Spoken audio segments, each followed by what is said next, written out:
What's up, Louie? I'm trying to get some kinks worked out of my camera. I don't know if it looks like that on y'all's end, but there's like a light waving on there, and I do not know what that's from.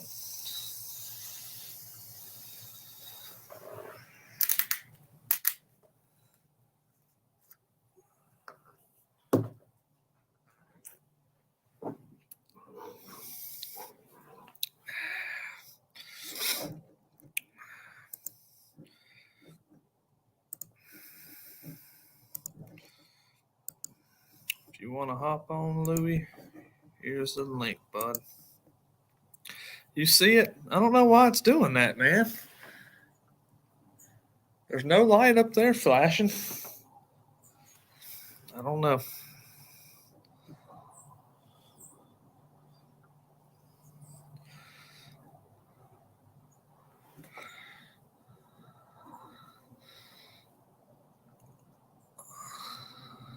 Wonder if it's this damn camera.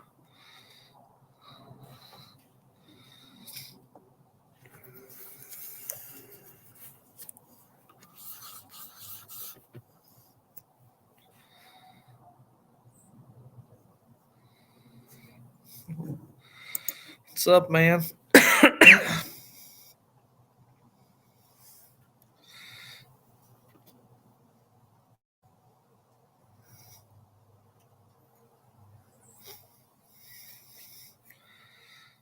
I don't know. Maybe I'm having difficulties.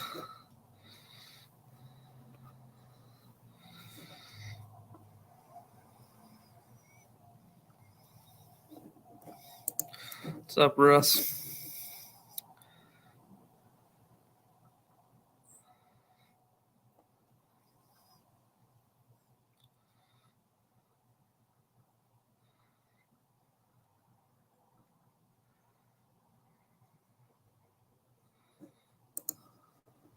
What's up, Quint?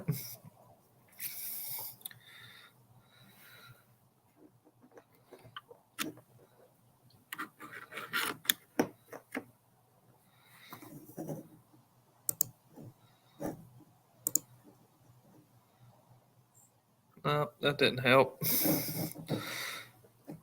What's up, Ted? Randy? I wonder if I change over to my other web camera.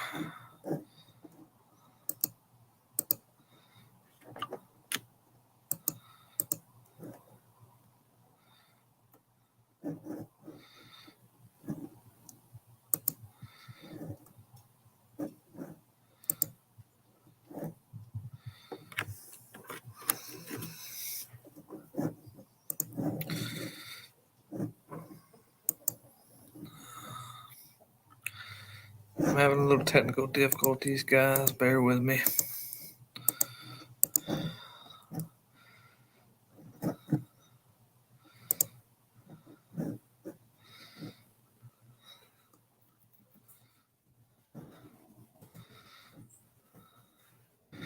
Camera.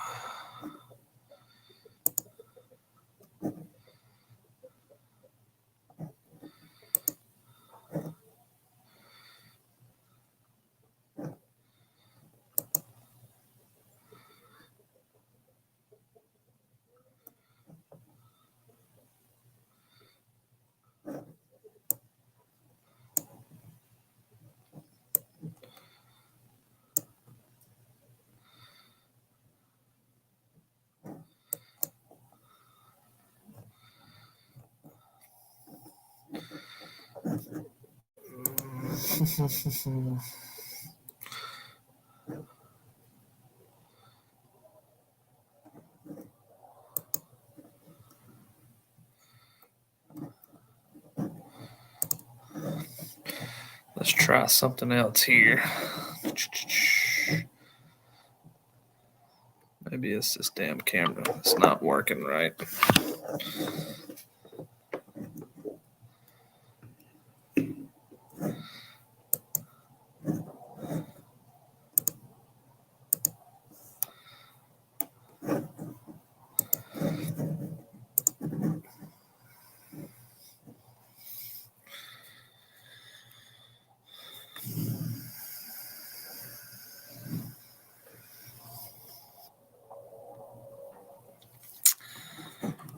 right, so maybe it's this screwed up camera. Maybe this webcam took a dump on me or something.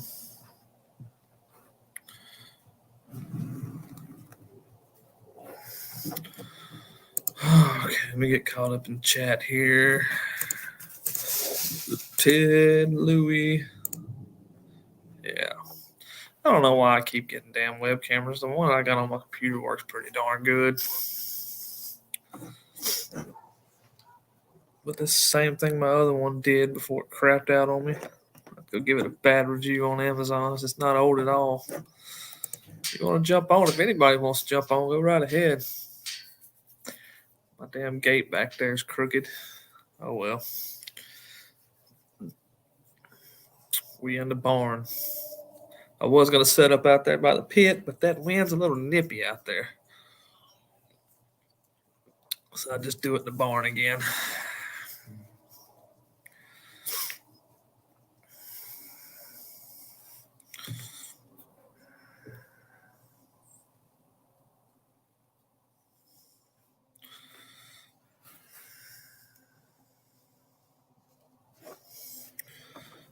What's cooking this weekend? So I got a wild hair up my ass earlier today, and I decided I'm gonna make some green onion chicken sausage.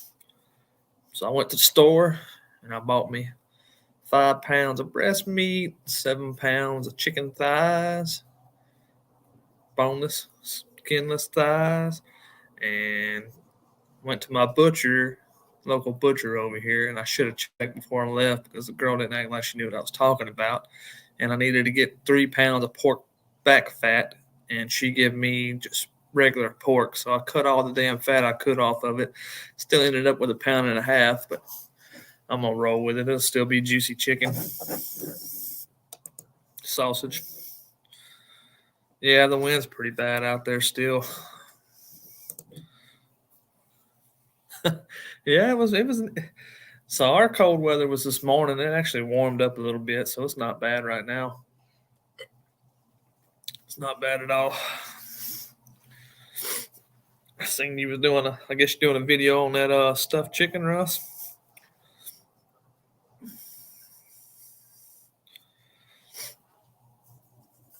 Yeah, I was thinking about going to my local market basket and getting some green onion chicken sausage, and I was like, you know what? I could probably make that shit better than they can. So I went to my little sausage spreadsheet and did some ratios on what I thought was in that sausage just by tasting it, and we'll see how it turns out. I've made chicken sausage before, but the last time I made chicken sausage, I didn't use nothing but thigh meat. This time I'm gonna put breast meat in it, and it'll give me some good texture. That's gonna be good eating, Russ. That is gonna be some good eating. I'm gonna do a video on the deboned chicken here before too long.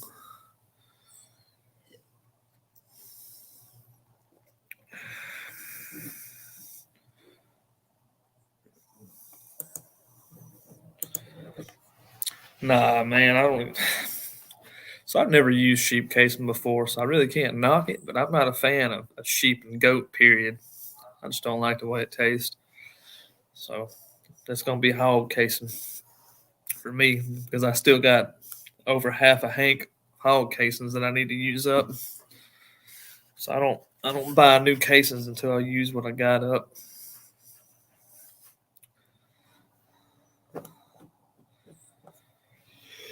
But my last sausage video that I dropped earlier in the week took off. It's got I think 1.8 thousand views in 4 days. That's the most I've ever had in 4 days. Let's see what the latest is on it. Hell, I'll just bring you out my damn channel.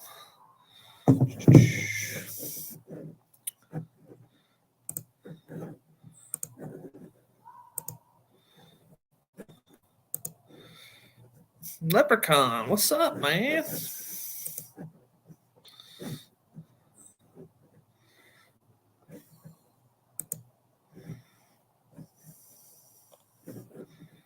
see, StreamYard. Let me present my screen.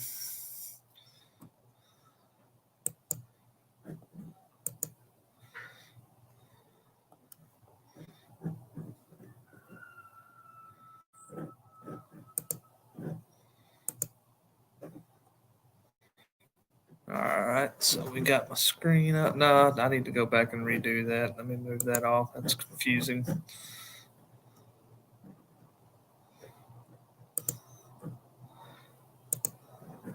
Let me go back and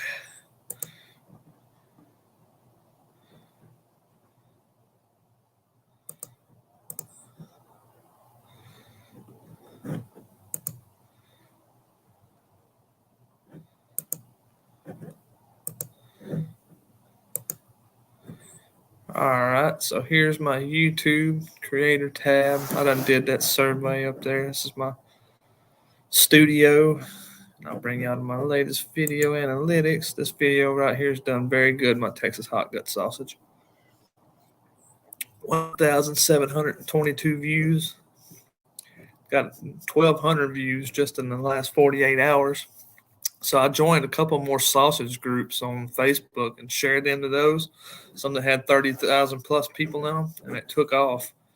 And I got 18 subscribers just from this video, 214 watch hours, still climbing. So this has been one of my best videos, best video 2023, probably the best video that I've done so far. I just wanted to share that with you guys.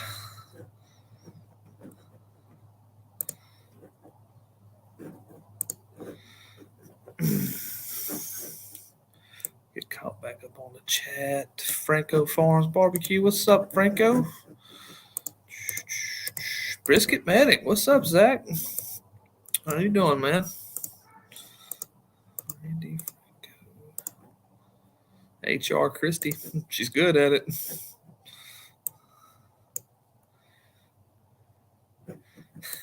Hell yeah, man. Get you some more. I seen some out in the road this morning.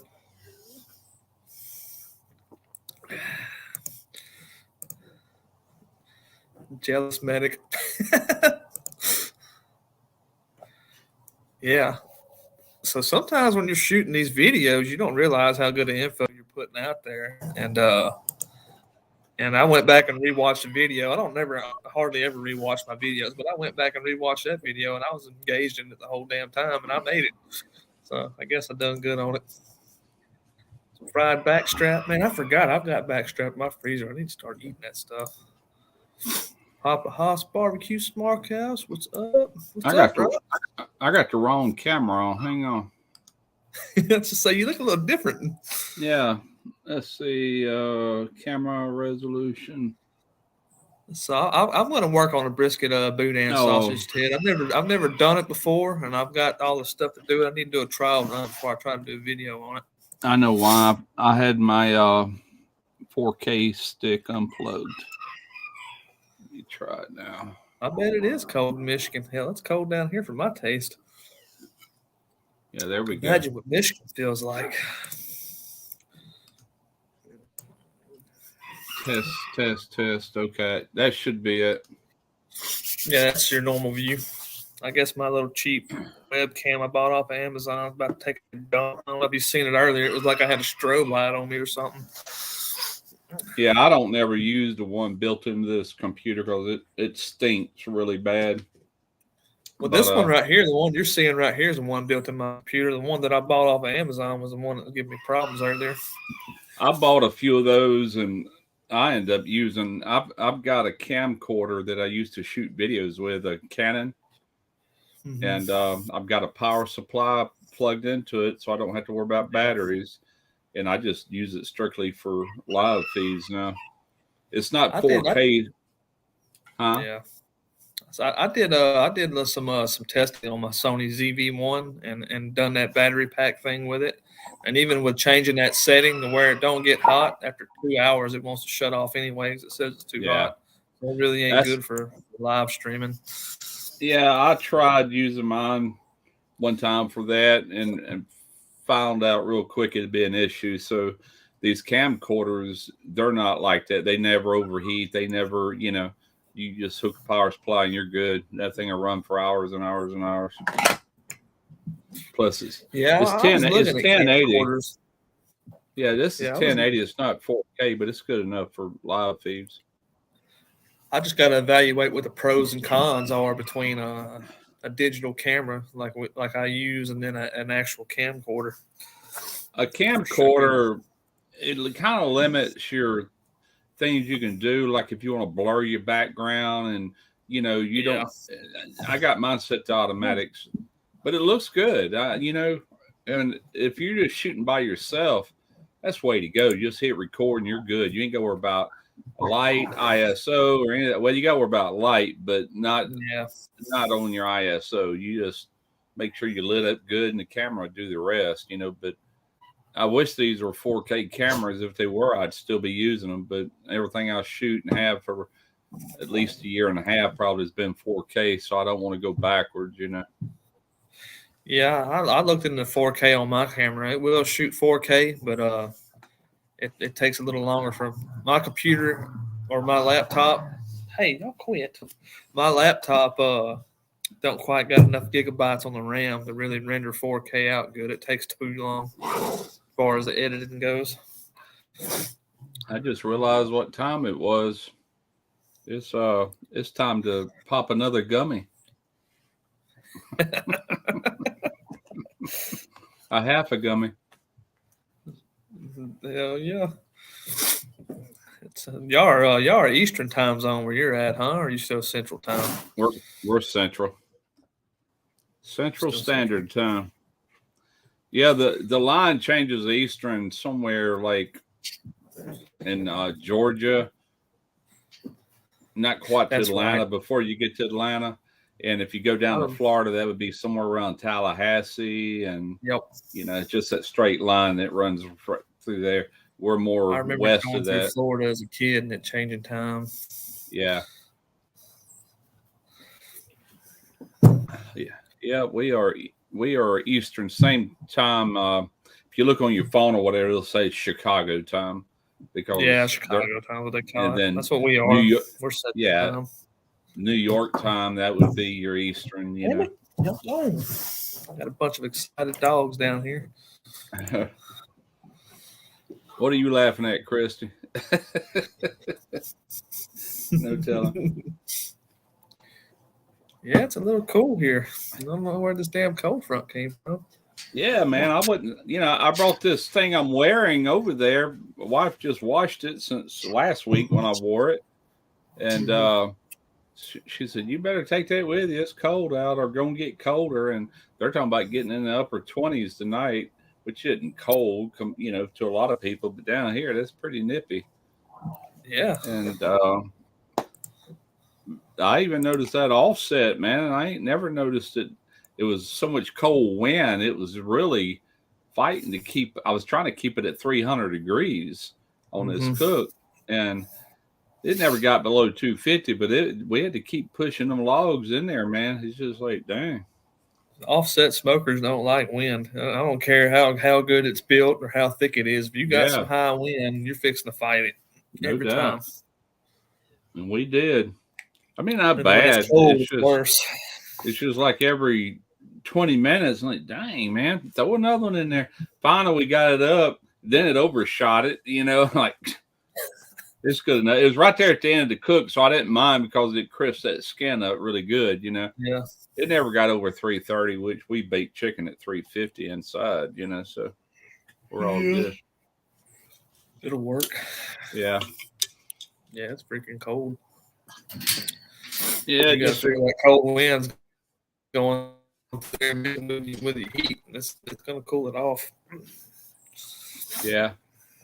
Yeah, just a quick video. I say quick, however long, 2.5 hours for that chicken to cook, All the stuffing is fully cooked, so you ain't got to worry about that, but you do got to worry about it when you put it in on top of a raw chicken. So you still got to hit that 165. Yeah. Simon. Yep. I just figured I'd go ahead and just make some damn sausage.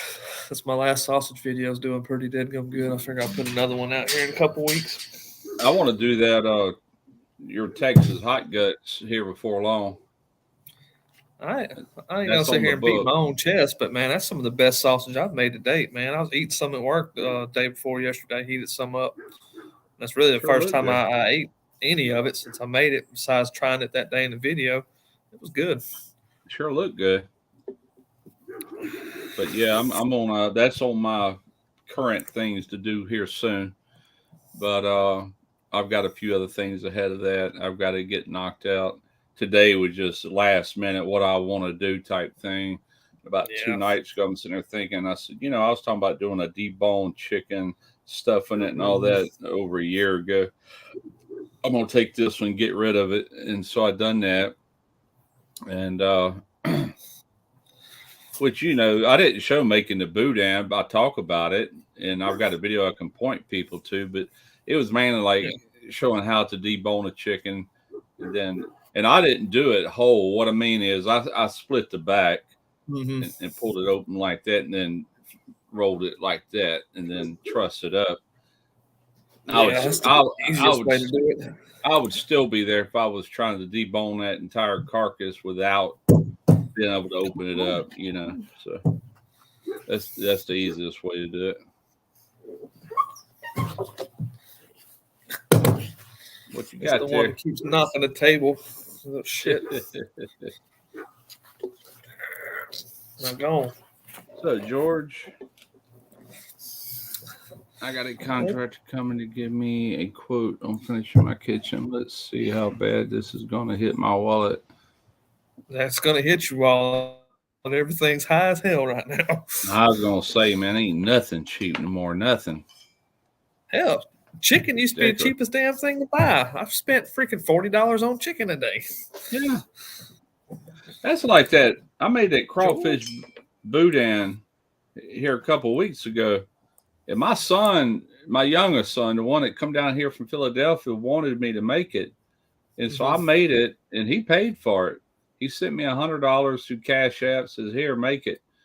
And I spent probably $80 out of that 100 on making it, and 4 pounds of crawfish tails in a bag. Those are Mm-hmm. 14, Oh, that ain't cheap. $15 a bag. No, But by the time all said and done, I spent about $80, and it was only like about a little over 6.5 pounds. I said, God, you can go buy this stuff cheaper than making it. That's what I was telling myself when after I got through paying for everything I needed for this chicken sausage. I was like, damn, I Yeah, should have just went and bought it. yeah. Buy you a pound of it and call it a day. So you can get it at Market Basket, which they've got the best green onion chicken sausage I've had so far. We got a place called Market Basket down here. They Yeah, make good sausage all the way around, and I think it's like $6.99 a pound. yeah. It's kind of like a lot of stuff you can buy, just buy it and throw it on a grill. Kind of like this stuffed chicken.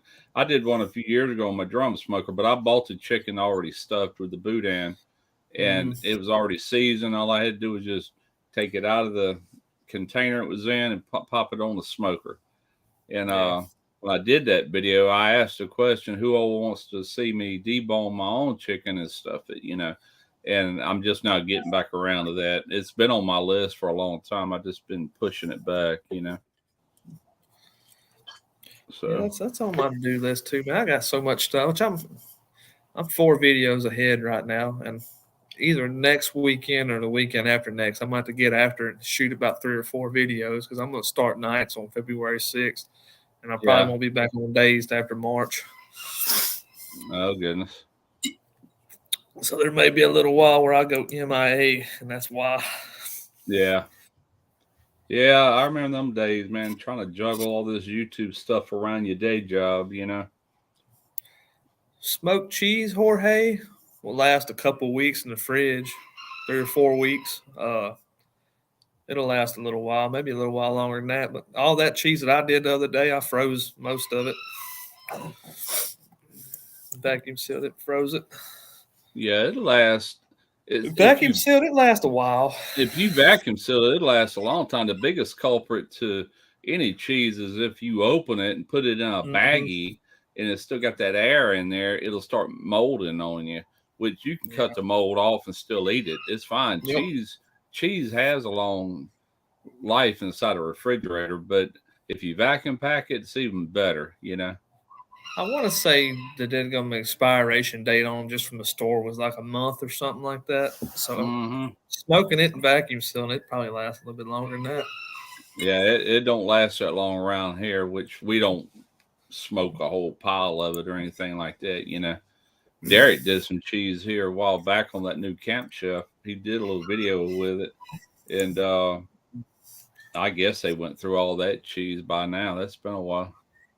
I've been through since my smoked cheese video. I've been through half of it. And George is talking about making mac and cheese. I made some mac and cheese with some of that stuff I smoked. Ooh, Man, that that shit, sounds good. A smoke. God, it was good. That's a real smoked mac and cheese, man. You're getting the smoke right from the Yeah, cheese itself. You ain't got to put it on the smoker. and it wasn't an overpowering smoke, but there was a hint of smoke to it, and it was good, man. I was like, damn, it's good. I've been using that smoked cheese and everything I can think of. That's why I like it, man. I don't want to be blasted with smoke flavor. I just want to be able to taste it, just like any other seasoning, regardless of what it's in. Mm-hmm. Did you do any Gouda? Smoked Gouda? No, so I should have went to freaking Walmart and bought my cheese, but I didn't feel like driving all the way to Jasper. Is the closest Walmart to us, about 18 miles away. So I went over here to Brookshire Brothers, and I got 8 different kinds of cheese from them, but there wasn't no Gouda. I definitely wanted some. Yeah, that's to me. That's one of your better smoking cheeses there, man. I Gouda love is some smoked one of my Gouda. favorite cheeses. Period. That stuff is Yeah, good. me too. I got a few favorites. That's one of them. Gouda, I like mozzarella. I like I don't know. It just depends on what I feel like eating that day. But Gouda Yeah, is one of the best ones. Any George any says. white cheese has got a higher smoke point than anything that's yellow. I have found that out through experience. Yeah, Yeah, Munster cheese or however you say it, that shit's good too. Munster. Munster, it's Munster. Yeah, Yeah, that stuff's good. yeah, it I is. should have went to Walmart. I guess I'd have to do another one on that one of these days. Yeah, I love me some cheese, man. Cheese and bread is my weakness. That's why I like pizza so Oh much. man, You got the bread and the yeah, that's me cheese and too. I whatever else love you want. freaking bread. I got to cut back on all that shit. I'm getting fat. I'm not getting fat. I am fat. So I'm getting fat. Bread, I eat bread like nobody's business, especially if it's yeah, homemade bread. Oh man, no it's man, my yeah, can't weakness. beat it. When I was growing up, my mom loved to bake bread, and she'd make all kind of breads, anything from white bread to wheat bread to raisin bread to you name it. You know, and my favorite thing was getting home and it's still warm. Like she just took it out of the Mhm. oven and taking some soft butter and spreading on that warm bread just out of the oven. Man, it's good. Yeah, Can't beat it.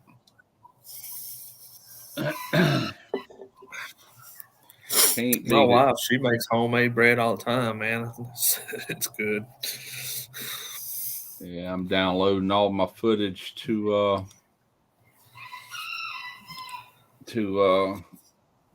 my computer. I need to look in my download file. Oh yeah, I got room for it. Cool.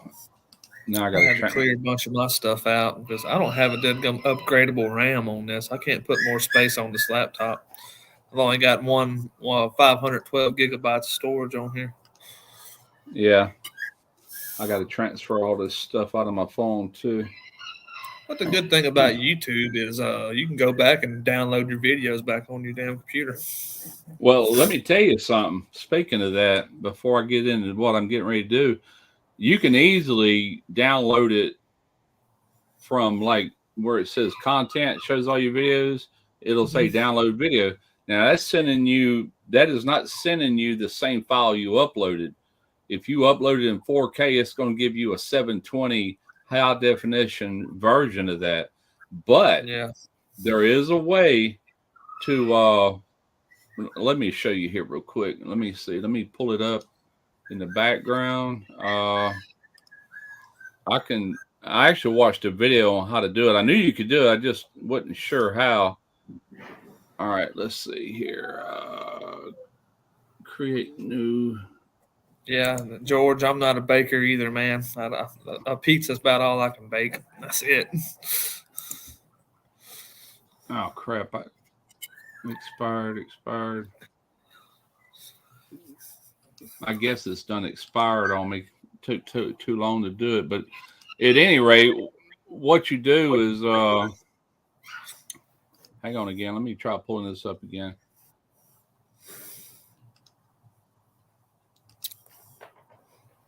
YouTube music, YouTube. Yeah. All right. Well, I'm gonna have to export them all again, I reckon, and remember where I left off. But there's a way to go in there, and what it does is it takes every video you've ever put on your channel. And the reason I'm having to do this is I lost my hard drive. I didn't lose it. It went out on me with over 8 years worth of content on it. And so I'm recovering all that content, and I'm recovering it in the format that I actually uploaded, 4K. A lot of them are in 1080, and then the early ones were in 720 before even 1080 was available. That's how old I am, or how long I've been doing this. But there's a way to do that, and what it does is pull up a browser, and all of my videos are put into 333 zip files. One zip file might have 2 videos in it, or it might have 4, or it could just have 1. But it took 333 files to compile all my videos. And what I was going to show you, but it's done. I got to redo it. I've got to do it again. I got to be faster. What I need to do is just get me another hard drive, because this one's about half full, before I do it again. And I'll get the rest of those videos. But you click on whichever one you want to download, or all of them. You know, you ain't got to download everything at one time, is what I'm trying to tell you. Yeah. And I got you. And you will recover. You'll recover the full video the way it was when you upload it. It's not compressed, in other words. What is that? Is that a chicken? Yeah, that's a chicken. Yeah, these damn chickens are raising hell right now. I got too many roosters and not enough hens right now. I have to make gumbo out of some of them. I hear you.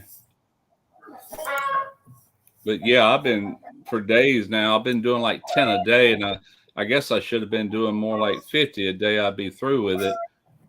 But you got to wait for all of them to download, and then I'm saving them over to a hard drive. But that's all right. I'm getting them.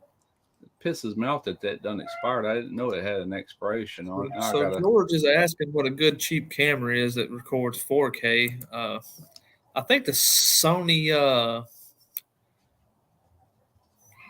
I know the Sony ZV-1 will record in 4K, and it's about an $800 camera.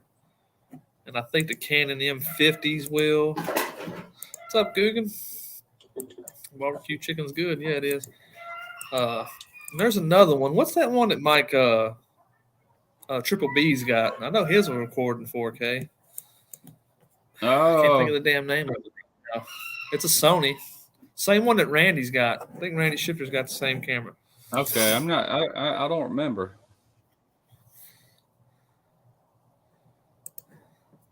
Sony V6100 do 4K? I'm not sure. I've got the A6100, and it will do 4K. I also the V would too.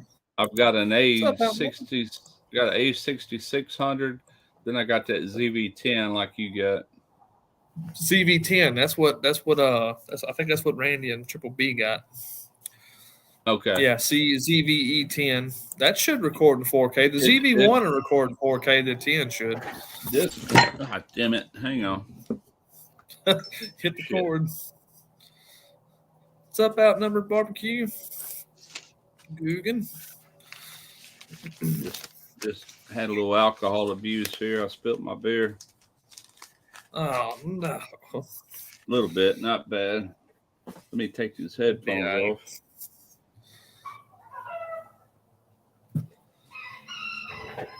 All right, go away.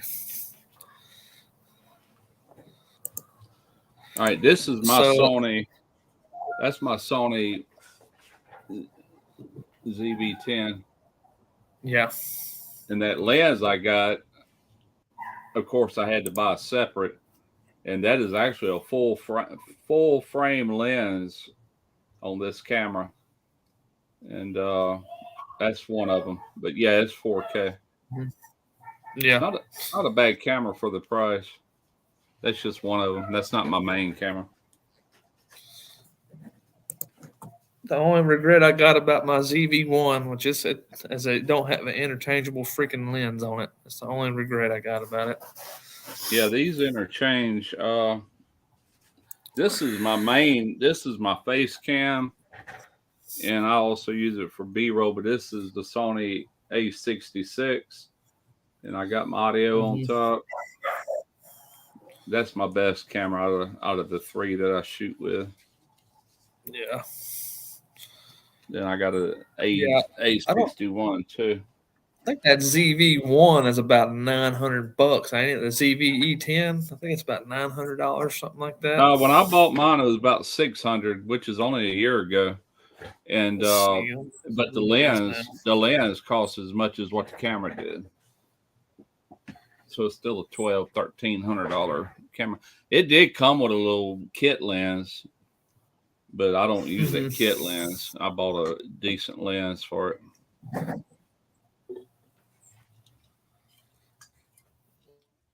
On my A6100, hang on. So the Sony Alpha ZV-E10 is a $798 camera on Amazon. The ZV-1's about $700. It's $30 cheaper. All right, that's the A6100, as you can see right there, 4K. Yeah. And that lens is a Sony. First off, it is their 4/6. Well, I'll just show you. 4/16-70. So that's a freaking $1,300 camera. That one right there. Now that brand on that, it's a Sony, but see that little logo there? Those are pretty good lenses. But that's another one of my B-roll cameras just for food.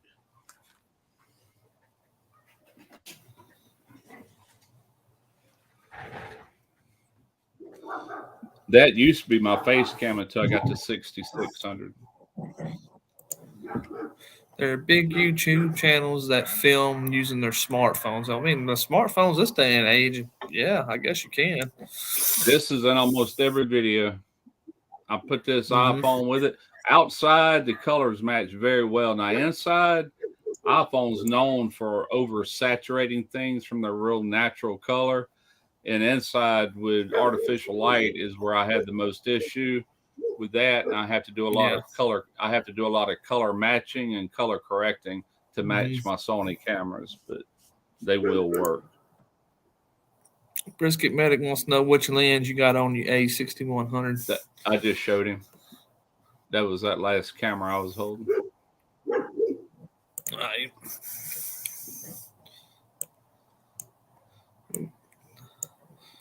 Yeah, iPhones do a really good job.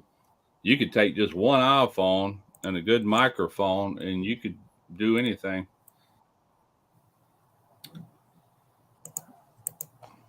I know sometimes y'all know Justin with Baby Back Maniac.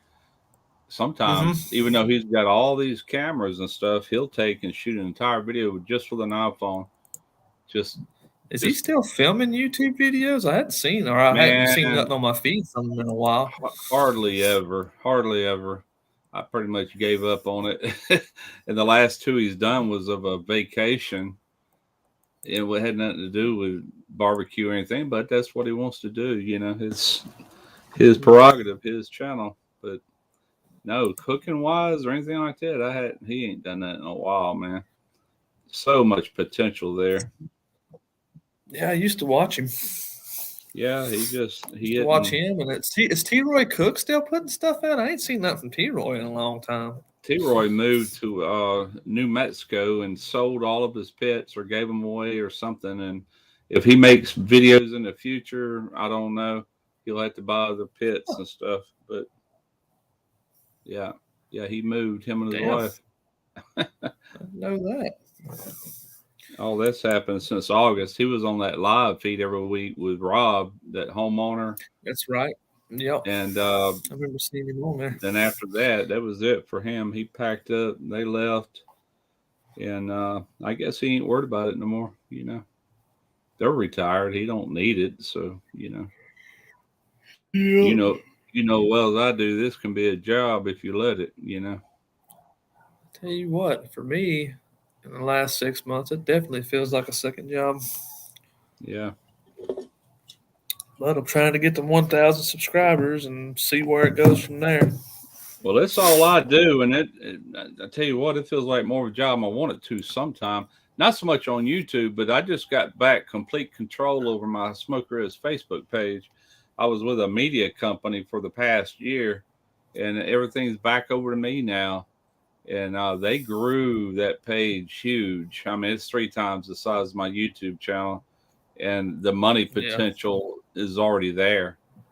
Is already there. So I'm doubling down on everything. I'm putting content over there every day, unlike YouTube where I do it once a week on an average.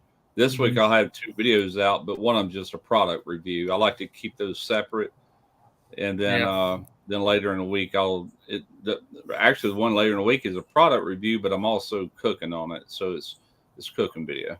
That's the way I see it. Yeah. Yeah. So, like I was showing y'all my sausage video earlier. All my damn over 3/4 of the views for that video came off of groups I shared it to on Facebook Yeah. and analytics. Freaking, I did a YouTube survey earlier, and I can't remember how exactly the question was worded, but they asked me about if I had to make content on something else, what would it be, and this and that, and I put on their Facebook, and then they had an optional comment down there, and I commented on it, told them I got more views off Facebook than I got off YouTube. I tell you what, the potential of Facebook is unreal. I had a Mm-hmm. video, and this is not the first time it's been ran on that page, but the cool thing about Facebook, all your videos you can see, kind of like on YouTube, where it says content. Well, there's a button you can Yeah. slide over and drop down that says repost as new video. You don't have to re-upload nothing. You re-upload as new video, right? And when you do that, Mm-hmm. there it is again. Well, I just did that 4 days ago. I done got over 1 million views on that on Facebook within the first 2 days of it. I'm like, that's what I'm talking about. There's so much more over there, but it's hard to get monetized, man. If you get monetized and start Yeah. hammering it, and I'll tell you something else. You know how nobody's getting paid for these YouTube shorts or none of that up to now? Mm-hmm. Well, Facebook, they pay. Yep. It's called bonuses. There's $34,000 potential per creator to make up to that per month. Well, my Facebook page, just from like the middle of December to where I'm at now, there's still 5 days left on it before it rolls over again. That just reels along has already made $1,400 just on itself. That has nothing to do with the long form content. You put the long form Hell content yeah. on top of that, it's way better than YouTube, man, money wise. But you got to get it there So is a problem. yeah. It's hard to So do. on that survey I was taking earlier too, damn, a cardinal just flew over my head. Then that YouTube survey they said they were asking me about monetization, and obviously I'm not there, but if I had any suggestions on it, and I was like, yeah, lower it down to 500 subs before you can get monetized, because I get thousands of views and y'all still put ads on them Yeah, and make money off of it, but I don't make no money off of it. yeah, You know, it ain't yeah. about how many subs you got. The views is what counts. Exactly. I've screamed that since day one. I don't get excited over sub count. That don't mean nothing. If people ain't watching your videos, then Yep. what good is it? Yeah. Y'all mentioned.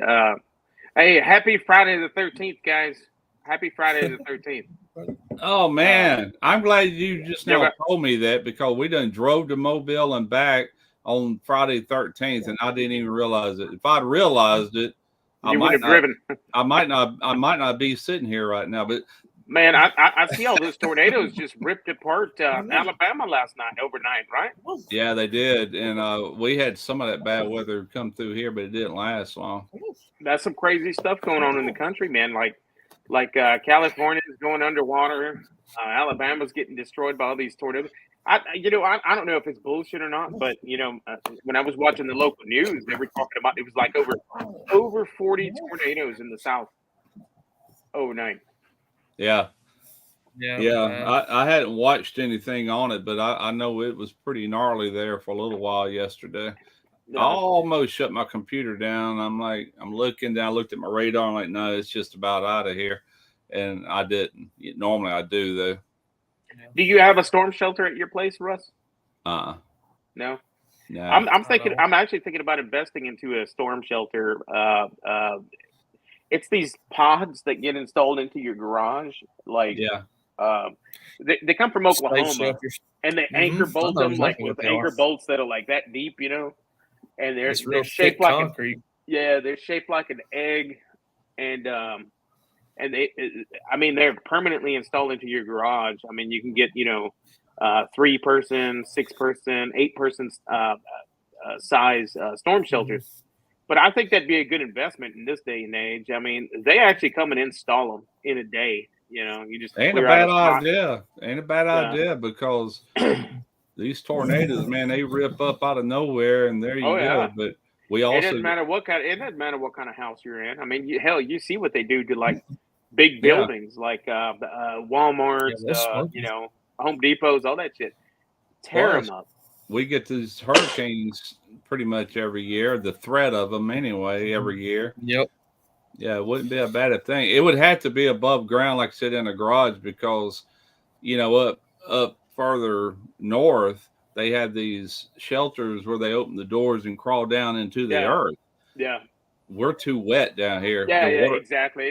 That's just like us. I mean, it's clay out here, it's like black dirt, and these are actually above ground, and it's a company out in Oklahoma, and they're above ground, and they're shaped like eggs. They're 100% aerodynamic, and they're made to withstand like an F6 kind of style of tornado. You know what I'm saying? Yeah. Where you open the capsule and you come out, and there's like nothing left but slabs. You know what I mean? Cool. Yeah, I'm really thinking about it. Dude, and they're not that bad. It's like $1,500. I think I'm gonna put one in the garage. I feel brisket medic on that comment right there. I got up. So every time I copy somebody on YouTube, I'll put a card up there or a description, showing where I got the video from. But I ain't gonna mention no names, but I know for a fact there's a big channel that stole some of my shit and didn't give me a damn bit of credit for it. My bad. I was just using the RecTech though, I said big channel. What was it? And then there's another one that steals everybody's crap, and he don't give nobody no credit. I ain't gonna mention his name either. He ain't from the United States. What did they steal from you? I did some stuff with my old country Brazos here a while back, and all the accessories and stuff with it and all that. And I'll be dang, 2 weeks later, someone had all the same crap I did. Oh, really? Coincidence of what I used on it and all that. Yeah. Get used to it, man. That's YouTube. That's how. Well, I think we set ourselves up for that. We put all of our shit on YouTube, though. So yeah.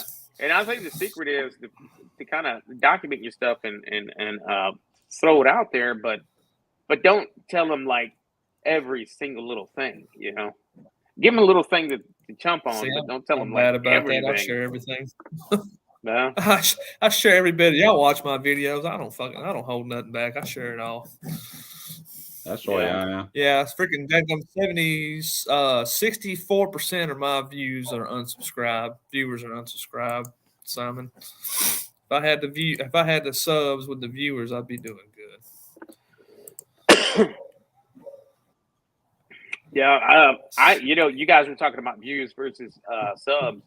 I don't have that many subs, but man, if you go to my channel and you look at my about page and you see the views, I'm pushing 200,000 views right now.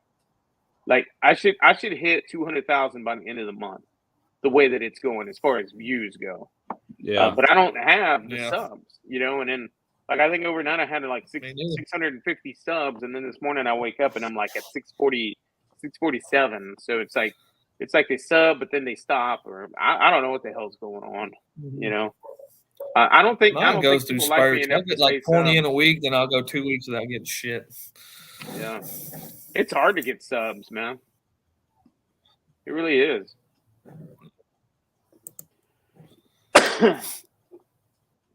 Yeah, I was gonna ask you, George. You're monetized now. How's that working out for you? I figure if I monetize, I just want to make myself. I want to build my stuff so much that when I do, or if I am lucky enough to make it to retirement age one day, this is what I can continue to do, and I'm sitting okay. You know, it's just another form of income at that point, right? You know, by the time I hit retirement age, that's kind of the goal on my thing that I'm doing. But I don't know. There's some crazy things happening, Mike. There's some crazy things happening. So I don't know what's gonna happen with it, honestly. But we'll see. Yeah. I don't know if the Wi-Fi is getting shitty on my end or if it's on y'all's, but I didn't hear nothing you said, Trumpet. Oh, you didn't hear anything I said? It was real. Must be on your end. Up bad. I think it's on my end because it wouldn't let me post comments either. Yeah, because I think you were having issues with it last week too, or last time we were all live. I think it was on my live. Yeah, dude, this beer. Well, so good, on your live last week, it was a background that was jacking it all up.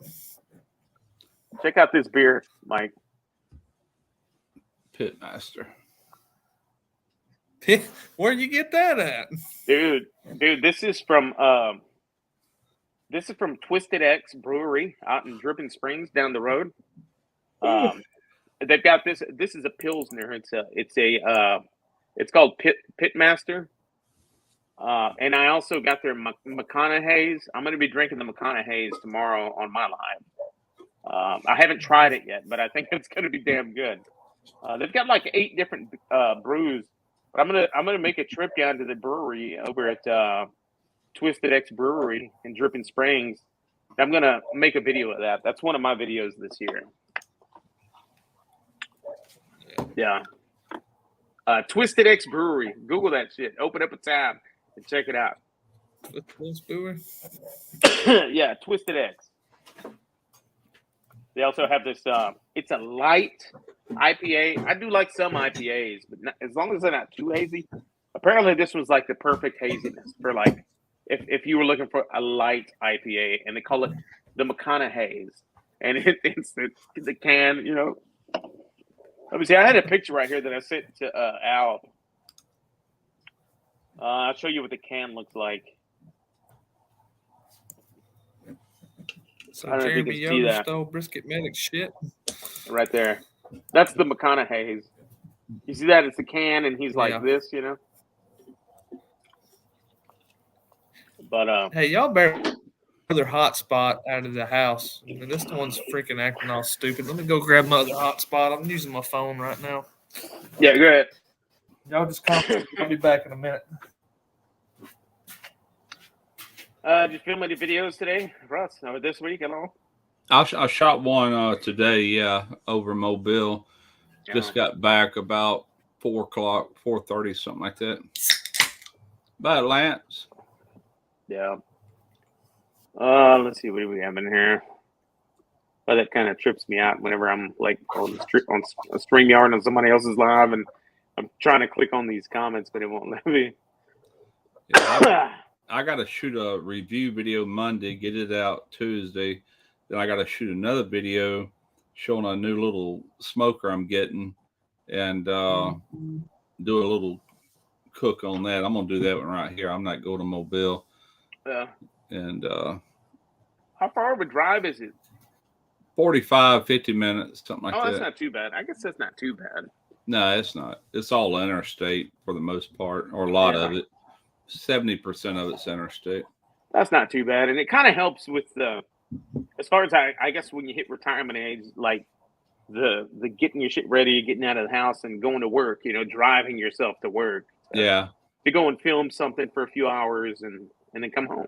I actually told my wife that earlier. I said, when we get everything packed up and head over there, I said it really does me better because if I'm gonna shoot it here by myself, my cameras and tripods are here and stuff. I could easily do that. All my gear is over there. All my smokers, everything's over there at Derek's place, or a lot of it is. But like I told her, I said it's so easy to say, "Yeah, I'll do it tomorrow. I'll do it tomorrow." I said, but once we leave and go over there, I said it's on. We get it done. I come back, and I get into editing. Yeah. That's like, and you don't think about those kind of things until you have to commute somewhere to film a video. So, like, because I was thinking about that. I was talking to Twisted X Brewery today, and after I talked to them, I started thinking, oh crap, what would I have to take to make a video over there?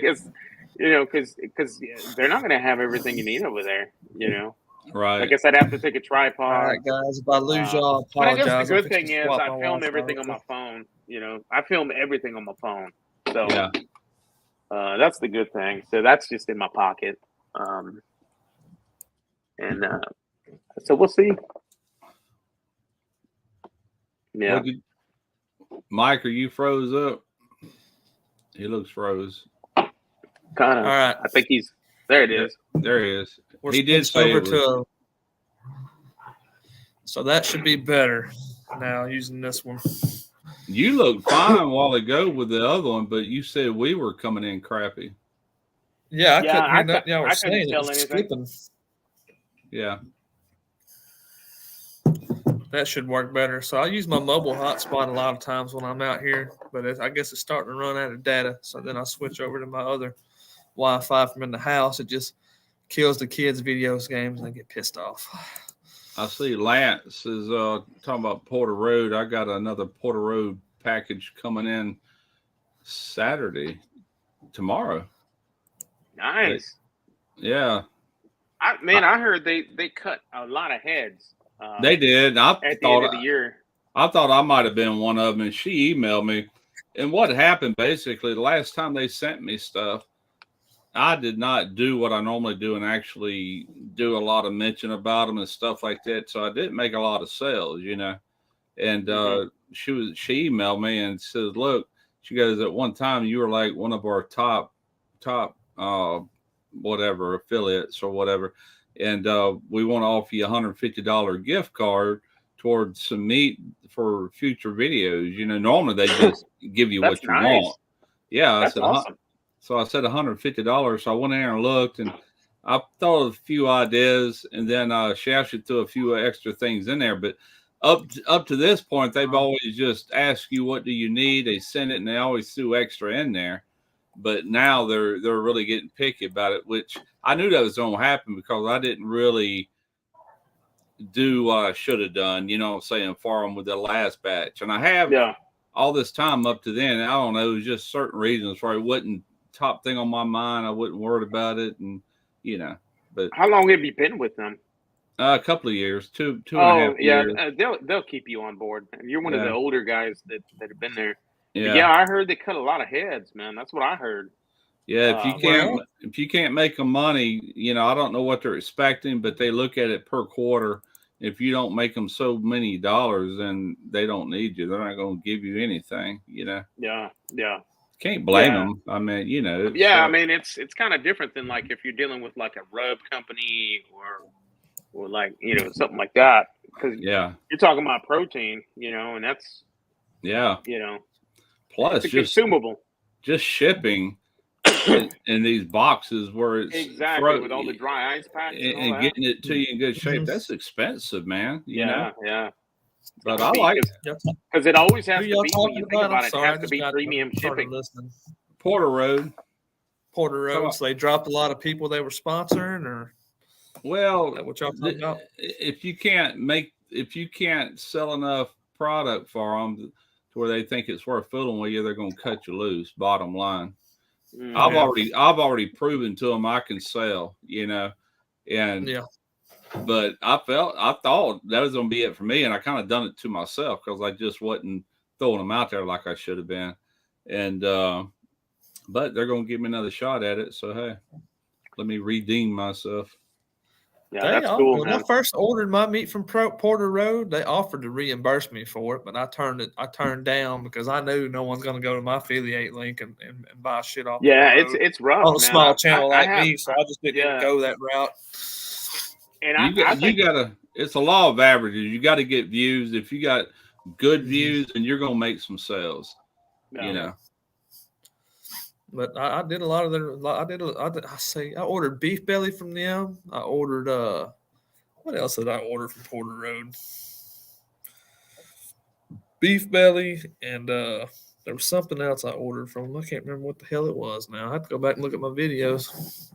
I just ordered 2 pork bellies raw, not cured or anything. And I want to do cracklings with that. I ordered a rack of ribs, just spare ribs. I want to do cured ribs with that, like where they taste like ham on a bone. You know what I'm saying? Yeah, I just did a video on that 2 weeks ago. Oh, did you? I did ham brown ribs. Oh, okay. That's what I'm going to do. Good. That's good eating, man. Shit. And then I ordered some hog jows, and I'm going to make hog jowl bacon with that.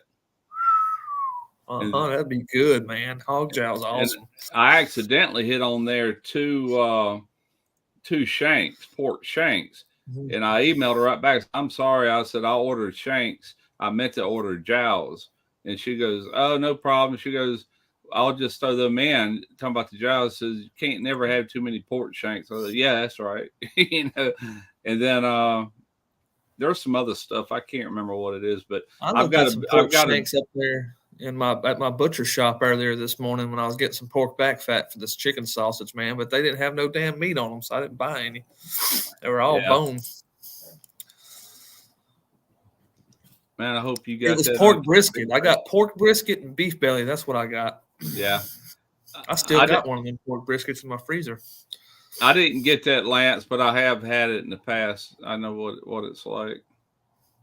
I didn't care for the pork brisket that much. It wouldn't. I mean, it was good, but it was. Man, it tasted like a damn pork chop with a fat cap on it. That one I had, I don't know what it was, but I bit. It was borderline gamey, man. Really? It was a little gamey. Yeah, to me it was. That one I made, good God, it was kind of like kind of like a freaking boar hog, but I don't know. It was. Don't get me wrong, it was still good eating, but it ain't nothing I'm gonna go out of my way to do another video on, for damn sure. Now, I think I'm going to take that other one and cure it, though. That's what I was thinking about doing with it. I did that one a couple of years ago, man. I don't know if it was the hog or what, but man, it was some good eating. Golly. And then the beef belly. Beef belly's got too much damn fat in it, man. It's got way too much fat. It wasn't real. I mean, it was good. It was very rich, but it's just too much fat. Yeah, I can't deal with that much fat. Enough for it to cook in. That's all you need. Now, the one that I cured like bacon and then smoked like a brisket, that one actually turned out the best. And the next day, I made Reuben sandwiches with it. It was pretty good. Yeah. And I thought that video was going to do shit, so I filmed that video back in August, and I just finished editing and releasing it here a couple weeks ago, and it did freaking good.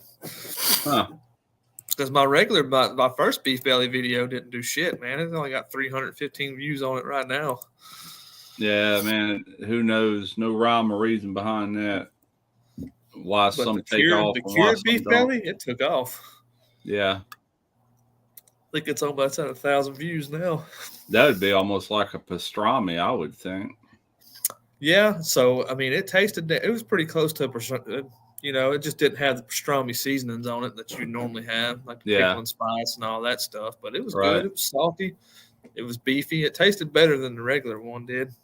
And like I said, I took the leftovers and made pastrami sandwiches out of it, and seared it off on a flat top. It's freaking good. I hear you.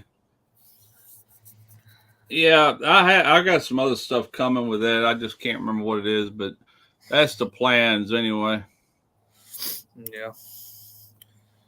Yeah, I don't really order that much meat. There's a pretty good variety around here where I live at. You can go anywhere and just find about anything. But there's a few cuts that you can't find that I will order. Oh yeah, I could find really good meat around me, but heck, if Porter Road wants to hook up with me, that's money saved, man. Oh man, no doubt. If someone wants to give me free meat, I ain't gonna tell them no.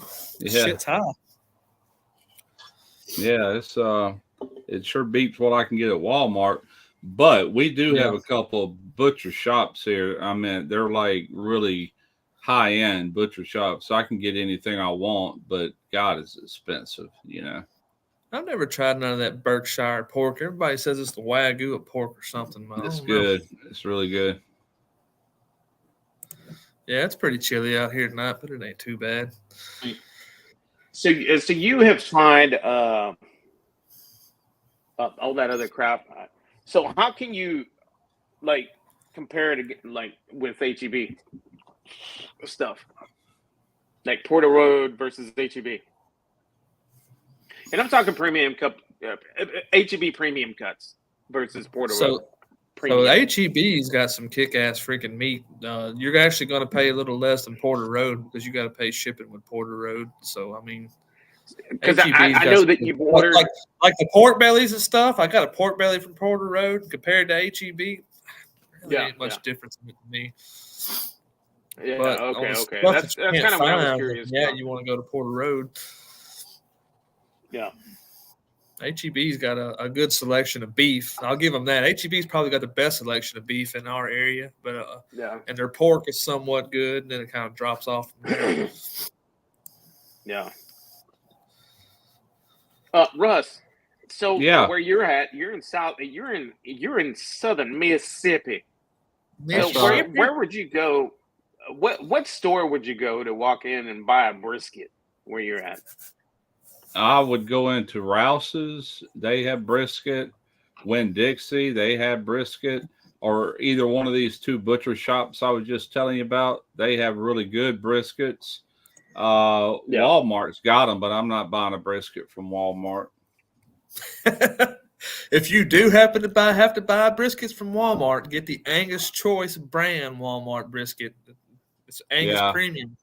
Those are I'll tell you right now. Those are the most consistent briskets. They're pretty good.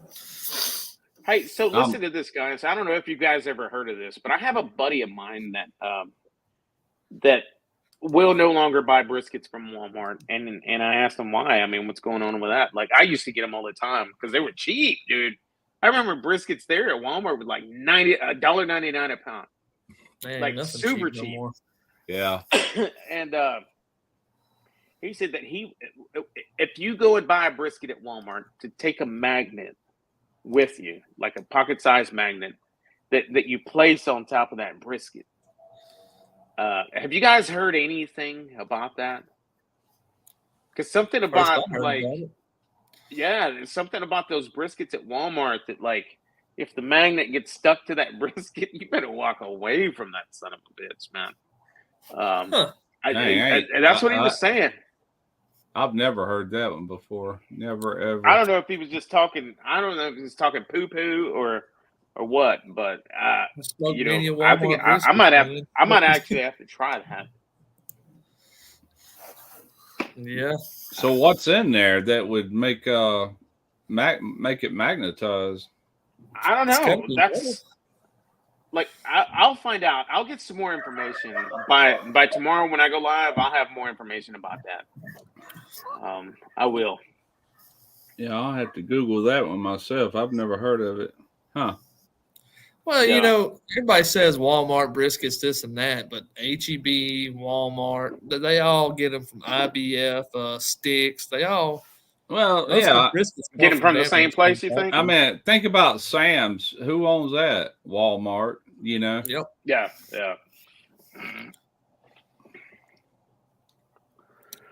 I don't know. It's just when I pick out briskets, though, I just look at the quality of the brisket. I don't care where I buy it from. That's what I used to care about it, but I look for ones that got the best marbling.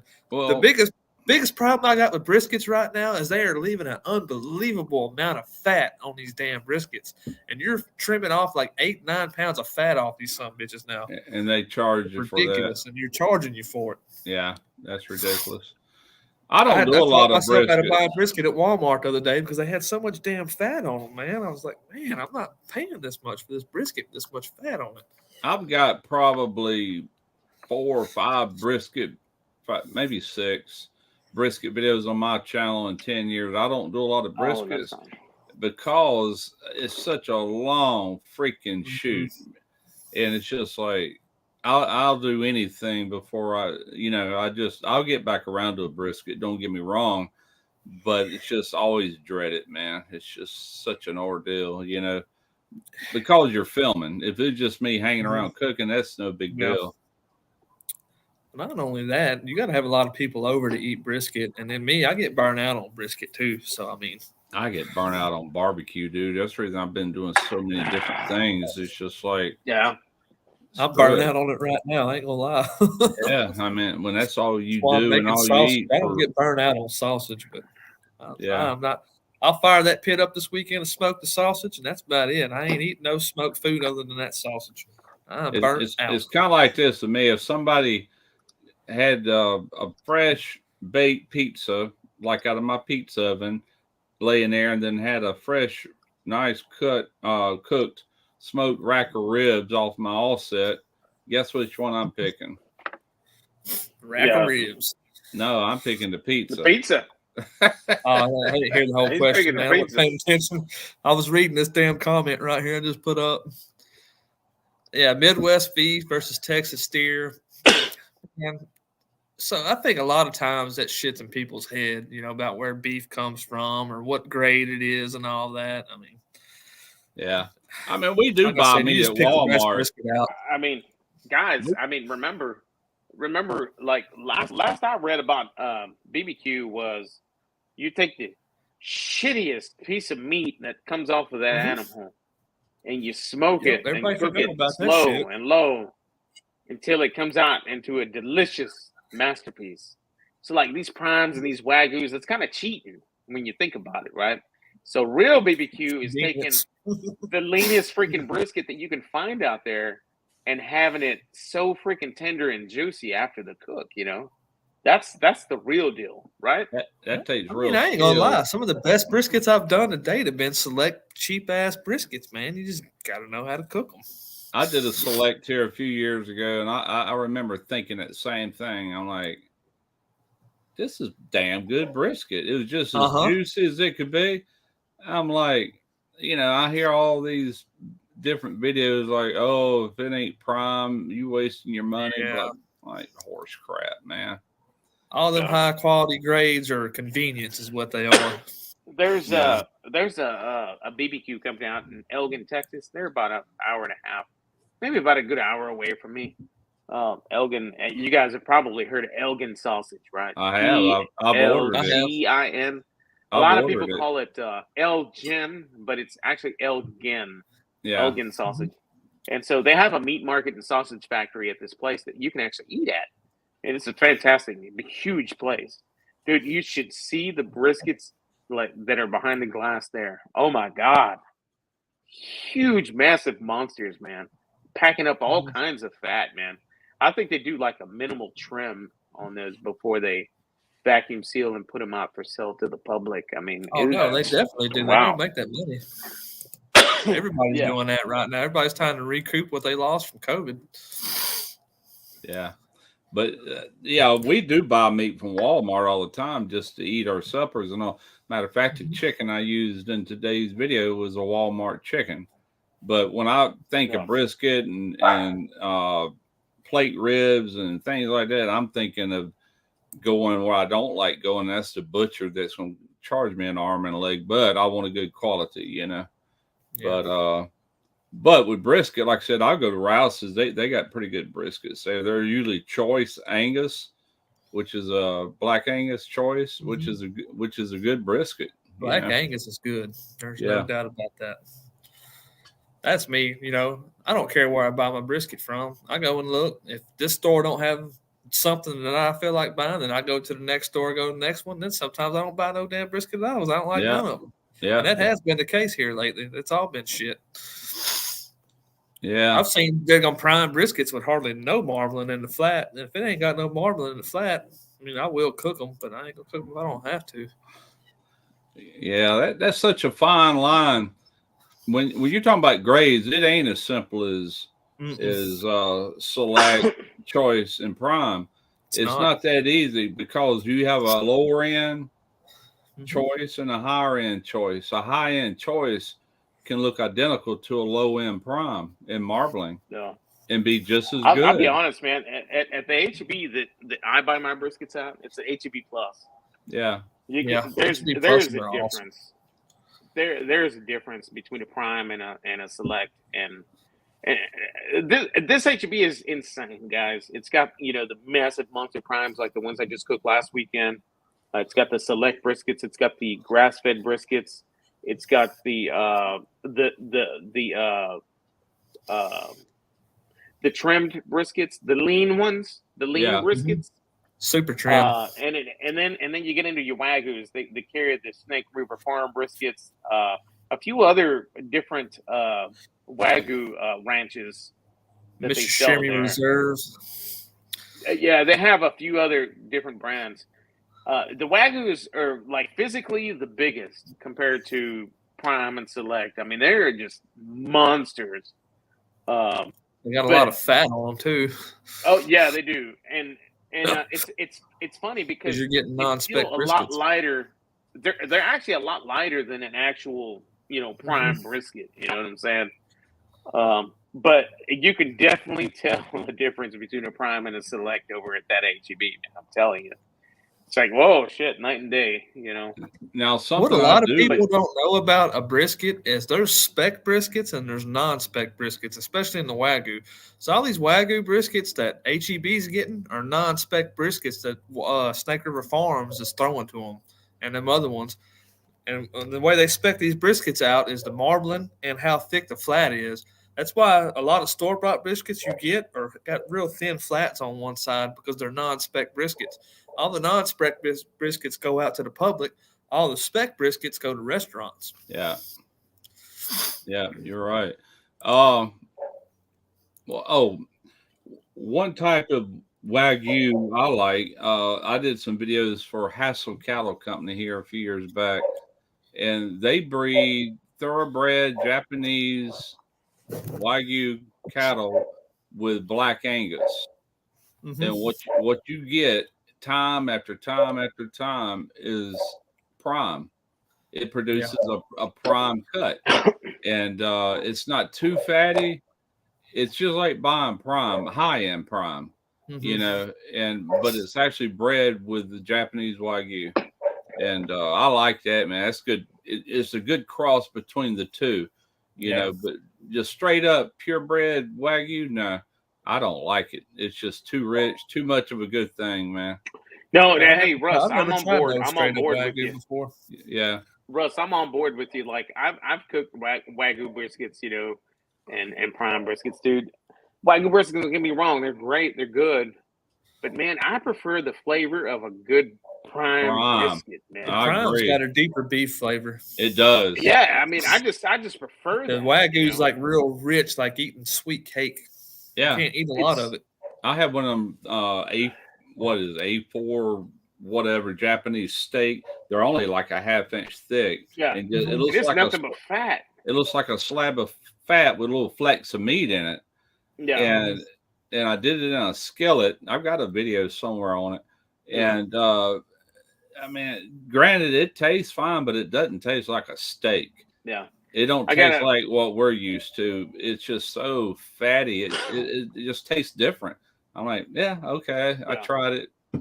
Give me I've got a buddy of mine on Instagram. His tag's Cooking with the Tall Boy. He's from San Antonio, and he actually was shipped some A5 top of the line. Yeah, freaking Wagyu A5, and it's on his Instagram, and you can see the photos. He even shows like the it comes with a certificate of authentication. right? And it tells you like the breed and what cow it came from and where it was raised, all this, right? Yeah. And he took his time cooking them. Like he didn't even grill them. Like he was so cautious about cooking it. He ended up doing it like in a cast iron, right? And he ate it. And he just didn't like it, man. No. Like he just did not like it. No, it's it's not a steak, man. Not like what we're used to here in America. It's just like give me a slab of meat. You can have all this fat. You know what I'm saying? It just to me. So like when you look at a prime, you see a lot of pink, and then you see all the marble and all the fat in there. Yeah. On a true Wagyu, it's like vice versa. It's like all this freaking fat and tiny little patches of pink. You know, and that fat melts like freaking butter. Mm-hmm, yeah, in your hand. In your hand when you touch it. Yeah. And when you put it in your mouth, it really melts. And then you got a mouth full of butter. And so talking about that, I had a handful of special spices, and I had a Wagyu steak in the other hand. And when the steak started smelting in my hand, I took the butter and I put it with the special spices and made a compound butter, grease flavored, delicious tasting Wagyu. I just had to remove it from my fingers. And there's the butter. That I put on my waffles. That I put on my waffles the next morning. Some blueberry pancakes. And yes, I know you're wondering, but yes, it did give me the shits, but it was well worth it, my friend. Let's do it.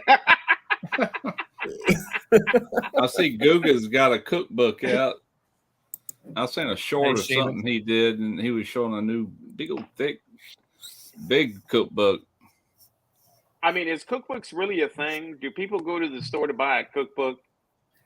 I ordered a cookbook today, matter of fact, to be honest with you. I've got a bunch of them. I always get to read them though. So I found this deadgum YouTube channel earlier. What the hell was the name of it? Duncan. Let me see what his name was. It's a sausage making channel, butchery channel. I think it was Duncan. I see Sheena hollering at me. Hi, Sheena. Sheena's ketovore life. Sheena. Little Tony Soprano says that dude does a great impression. Yeah, Russ is very good at impersonating Guga. I don't even I don't even watch him that often. It's just what I do remember. I don't either. And you know why, Russ? Do you guys really want to know why I don't watch him that much?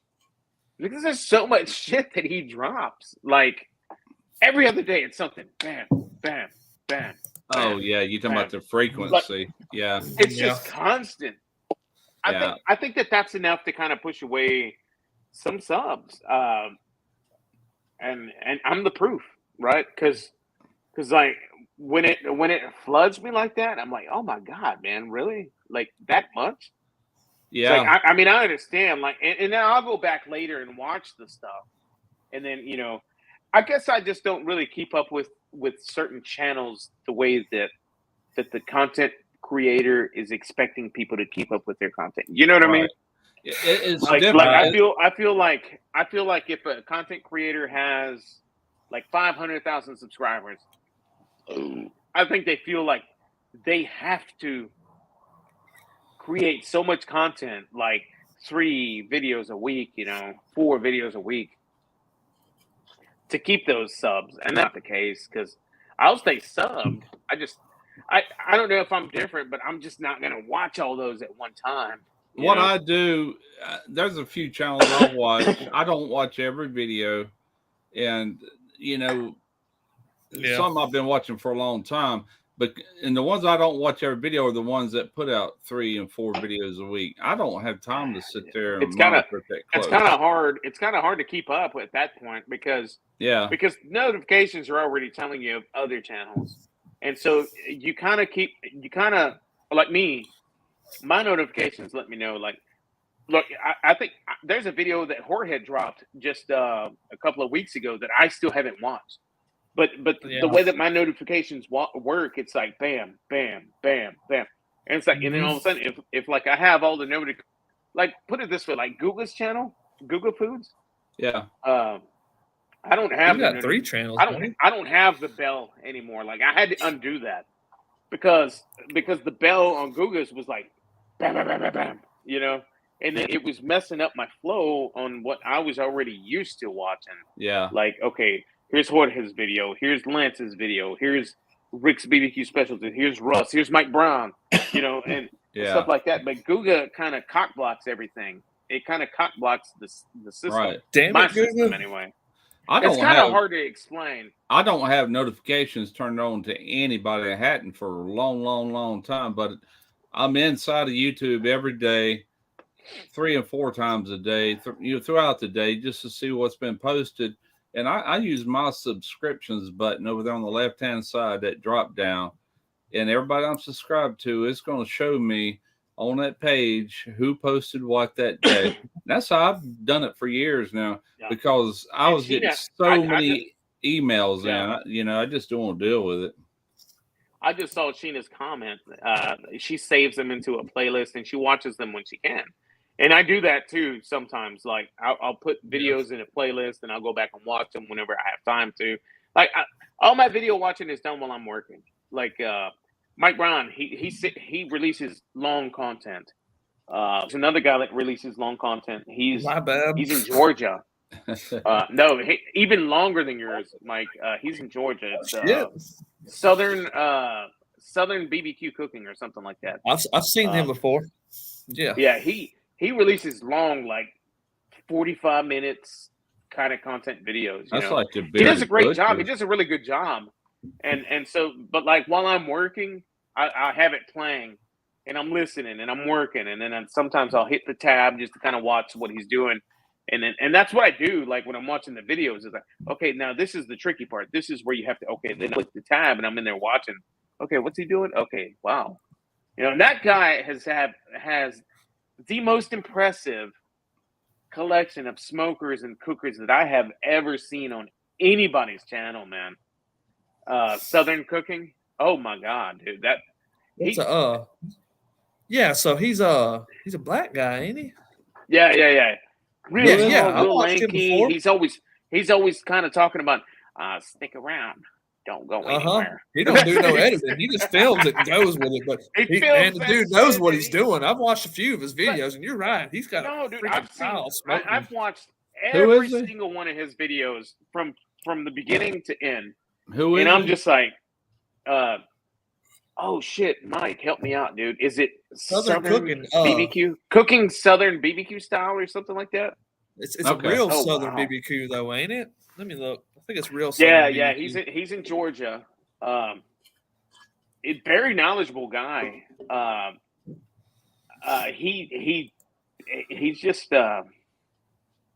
he really, really gets into it. That's all I can say, man. Mike, well, just heck yeah. Oh, well, thank you, man. Thank you, little Tony What I was saying earlier, I found a dude on YouTube that's got a ton of sausage making videos, and we were talking about buying cookbooks and all that shit. So after I watched a few of his videos, I bought a book that he recommended called Home Production of Quality Meats and Sausages. And this thing's got not just sausage in it, but it's got like a dry curing, charcuterie and all kind of stuff in this book. So I'm gonna get brushed up on charcuterie. Yeah, charcuterie board. But that YouTuber's name, he's only got about 15,000 subscribers, but his name was Duncan Henry, and he's got his own butcher shop. He butchers pigs. He makes all of his own sausage. He's got a pretty solid channel, man. He had me engaged on a lot of his shit. He knows what he's doing. Yeah. I need to go check him out. What's his name again? Duncan Henry. BBQ. Duncan what? Duncan Henry. Duncan Henry. Okay. Yeah. No, Russ, that other guy we were talking about, his channel is called BBQ Southern Style. But he recommended this book, so I bought it, and I'm going to do some reading up on it because there's some other stuff I want to get into besides just sausage making. You were talking about the frequency that some channels post at. I've always just strove for one video per week. That's what I've done all this time. That's what I personally do, because that's kind of what works for me. Sometimes it might be 2 videos. There's a couple of weeks in the mix that I actually dropped 3 because it was simple little short cooks. Yeah, I'll drop 2 this week, but it's unusual that I do that. And my point was going to be that over on Facebook, you post every day over there if you want to really blow it out. Okay, what was that? Barbecue Southern style. Yeah, okay. BBQ Southern style. Okay, that guy like his final product is just, oh my goodness, man! Like, Quint put him up. I messaged him, like, I comment on all his videos, and you'll see my comments. But I want to see more of like his sides that he makes, because some of those sides look fire, man. And but I'm telling you, he's got the most impressive cooking cookers that I've ever seen on anybody's channel, and they're custom, and that concrete one that's like triple insulated. That thing is just he's got a concrete pizza oven too, don't he? Oh my goodness, dude, that thing is a beast. Yeah, I seen that's what caught my eye one day, and I started watching him. Yeah, he's something else, man. That guy. He's not a small channel. He's got a pretty good following. He got there fast. 10 point, yeah. So he's grown. Last time I seen him, he had like 6,000. Now he's got 10.8. Dude, when I started watching him, like, he was in like 3,000, and he's like over 10 right now. Man, I'll tell you, YouTuber that blew up, that was a small guy like us that used to come on here and talk to us all the time, was Ant's Barbecue Cookout. He is blown up, man. Oh, yeah. Have you seen his thumbnails, though? Like, he puts Google in his thumbnails all the time. Well, he started doing criticizing videos where he criticizes Gordon Ramsay and criticizes all these big channels that try to do barbecue, and it's working for him. He's getting 100,000 views on all these videos and shit now. He's blowing up, man. Who? Yeah, Ant's Barbecue. Ant's BBQ. Yeah, he's pretty cool, dude. He's down to earth. His recent thumbnails, like, he puts a lot of superstars on his thumbnails. Like, Google is on them a lot. Real barbecue in a video, probably about 4 or 5 videos, but he's been doing critique videos and calling out like Josh Wiseman, Gordon Ramsay, and some of those other big guys. Yeah, it's working for him, though. More power to him.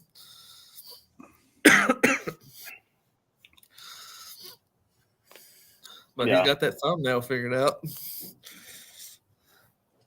Yeah. Yeah, that's awesome. Again, he'll pop in here. Speaking of Mad Scientist Barbecue, I hadn't freaking seen a video from that dude in a while, man. I saw a video of his, a post that said that, just today, I think. What did it say? On his community tab. He dropped something on his community tab. Did he? Yeah, something dropped on his community tab, and I forget what it said, honestly. But we ain't seen nothing from him in a month and a half. Yeah, Chud was talking about it. I guess he was having some family issues or something, and that's why he kind of has been away from. I don't know. He's been away from. I've never subscribed to him. I've seen a few of his videos. I know who he is, but I'm not subscribed. I'm not subbed to him. He's such a big channel that I still get notifications, even though I'm not subbed to him. Really? Yeah, I'm not subbed to Jeremy. I used to watch some of his earlier content, but then here lately, he's fallen in line with most of all the other YouTubers, bigger YouTube channels. They just all copying each other or copying the Texas barbecue restaurants. Yeah. Everybody's been riding Goldie's shirt tail here lately, which I did one video on. I've noticed that. I didn't know who Goldie's was until all these videos popped up out of nowhere. I'm like, who the heck is Goldie? I did the Goldie style ribs, and I did it just like Jeremy Barbecue did his. And if I can get a rib that good in the barbecue restaurant, then that'd be the best rib I ever ate in a barbecue restaurant. I will put it that. I did his rub, his rib glaze, and his barbecue sauce is supposedly the same way Goldie's does it, and shit was pretty good, man. I'll give it that. It was damn good. Yeah. 15,000. Damn it, Randy. But yeah, so the Texas Monthly top 10, them guys get a lot of publicity, and then these I say YouTubers, hell, we're all YouTubers. These other content creators hop on that bandwagon, and they can use a Goldie's or Aaron Franklin's or a Truth Barbecue or Interstellar, and they can get views off of that. Yeah, but you know something, Mike? Nobody here, us three and people in the chat. I mean, we're producing just as good or better food. We are. I mean? We are. There's no doubt we are, but they're not going to look at us. It's not. And you got to remember, too, like the people that go crazy over Goldies or Franklin's or all that shit, they used to eating cold cuts and maybe a ramen noodle cup or some shit like that. And their jobs happen to be like, vlogging and, working for a newspaper or something like that. You guys have to remember that. Like, the people that really rave about these places are people that don't know how to make that. They are. There's no doubt about it. You're right. There are people that don't know how to make barbecue, so they go eat barbecue. And then us people that know how to make barbecue go try it, and then we're like, yeah. And you're like, no, I've done barbecue. Fuck, I do better in my backyard, Yeah, I've done some. I had a better profile in my fucking rec tech. That's like the Shed Barbecue is right down the road for me. 10-minute drive to the Shed. A fucking pit mouth. I've only eaten there one time because the first time I went, I had the sampler, a little bit of everything. And I was just not impressed. It wasn't bad barbecue. It just wasn't good barbecue. And I laughed. I looked at, I was like, man. So it's hard restaurant over here in Beaumont, Texas. I've tried it 3 times. I gave it the benefit of the doubt 3 times. And I wasn't impressed with it. I won't go back now. I can make better fucking barbecue at home. Yeah. That was the one and only time I've ever been there. Because you're falling into the hype of people that don't know how to cook BBQ that are blogging the shit about the fantastic fucking experience they had, but comparing it to the fucking cup of noodles that they normally have for lunch. You know what I'm saying? And they don't fucking know how to make it. That's my point. That's a big, so these motherfuckers huge are sitting there fucking killing it, Yeah. Oh yeah, we make barbecue. Newspaper shows up and they pick up a shovel and they're like, that's how you make delicious barbecue. Yeah, it's so hard. And you can call me a super hater, but I'm telling it like it is, man. That's just the way that it is. Yeah. It ain't no secret. I mean, to me, it ain't. And then everybody raises hell. Salt and pepper. Well, they use salt and pepper. Well, hell yeah, they use salt and pepper. Salt and pepper's fucking cheap. Keeps your food costs low. Yeah. But they're also not telling you what else they're using. Yes, there's salt and pepper in it. Seasonal salt. It's seasonal along salt. With a little garlic powder and a little onion powder. Yeah. Oh, did we lose? But I mean, that's the way I look at it, man. There's nothing out at any fucking restaurant, BBQ restaurant, that I'm gonna stand in a line over a fucking hour to get it. No. That's not going to happen. I'm not that guy. I'm not that guy. I'm not waiting in no fucking line. I waited in line one fucking time, and I won't ever do it again. I'll tell you that. If I wait in a line over an hour like that, I'm telling you, they're going to be cashing checks at the end of that line. That's all I'm saying. I'm not going to wait for no freaking BBQ. Oh, sorry, we're sold out. Oh. I don't have time to sit there and wait. If I pull up and there's a line, I'm going somewhere else, man. I'm sorry. I go to McDonald's before I stand in a freaking line. First off, so rarely do I go out wanting to eat barbecue because of the amount of barbecue I eat making YouTube content. So I don't go out looking to eat fucking barbecue. I mean, shit. I had a new hire orientation for a company I just hired in with, and they're like, hey, we're going to feed y'all Tony's barbecue today. And I'm like, fuck, really? Which is Tony's is a chain barbecue down here in Southeast Texas that uses Old Hickory smokers. It's really not that freaking great. And I'm like, fuck, I gotta eat shitty barbecue. You brought up another point. So say you did stay in line because you didn't have any fucking nothing else to do. So you're drinking beer, standing in the line, having a good time, meeting people. You finally get there. The big creator is there, like Aaron Franklin or Jerby, wherever it is that you're at. Maybe the Truth BBQ guy is there, and you eat their food, and then you're thinking to yourself, man, this ain't shit, man. You guys are going crazy over this. Well, I'm the type of dude that'll tell that dude, look, man, Yeah, I make better barbecue. That's the whole man. point, though. I mean, sorry. And the guy is there, and it's like he comes up to you. I hope you enjoy what we're here for. You know, you almost have to have a heart to say, "Oh man, it's worth the hype." When you really like, get the fuck out of here with this, you know. I don't know, dude. I don't know. I have yet to taste a brisket or something like that that I'm gonna be upside down for. Like, oh my god, you guys, you know what I mean? Yeah. So there's a guy that opened up a little barbecue food truck over here in town where I live at, and he posted some pictures the other day on Facebook of these ribs, and it looked like he cooked these motherfuckers in an oven.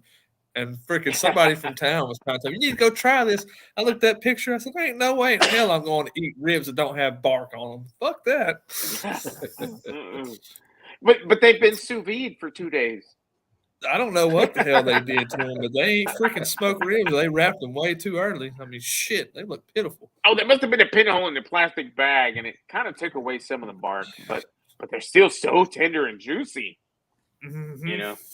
No, they were probably tender. You know, they might have had a good flavor, but damn it.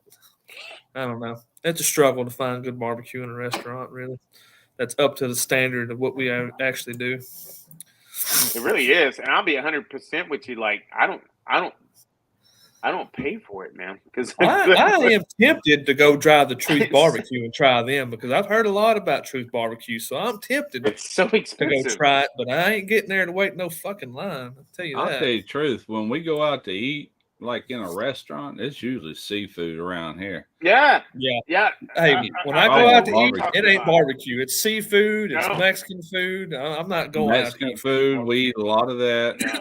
We eat a lot of pizza. I know what you mean, man. I know what you mean. I do. And look at 805. Look at 805's comment. BBQ in his area, and the 805 sucks. Yeah. So like, if 805 was to post up and produce some of his delicious smoked proteins, he would be fucking God out there. You know what I'm saying? Like BBQ God in the 805. So the only thing about the way that we smoke our meats is it's not cost effective. The way we do stuff's not cost effective. So that's why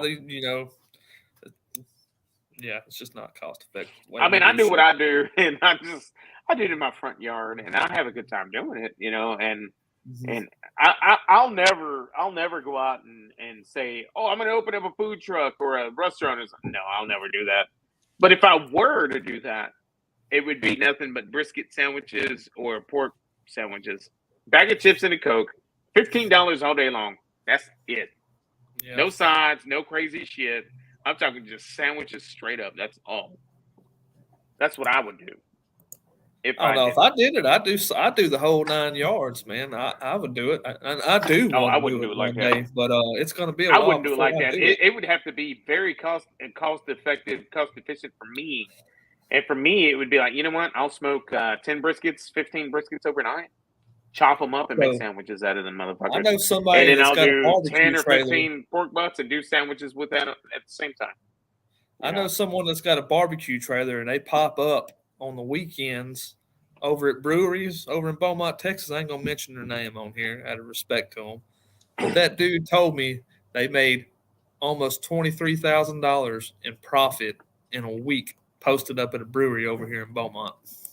Dude, who was that? Russ, who was that the other night talking about their parking spot at that Dallas thing? Oh, crap. What was that? Oh, crap. Mike, help me out here, man. What's that Dallas big Tex? I think it was the fucking Texas State Fair. Yes, the Texas State Fair. I guess those spots are like grandfathered in, and they make like a couple of $100,000. Yep. Like that's their money for the year. Mm-hmm. Like that is their freaking money for the year. There's so many people that go to that fair right there, and then fair prices are jacked up already. So I mean, they probably do make a killing. Oh yeah. I'll be right back. I went tried a restaurant over here in Port Neches the other day called Port Neches River Wheelhouse, and I got the grilled redfish, and it had a butter ham tasso sauce with lump crab meat and shrimp over it.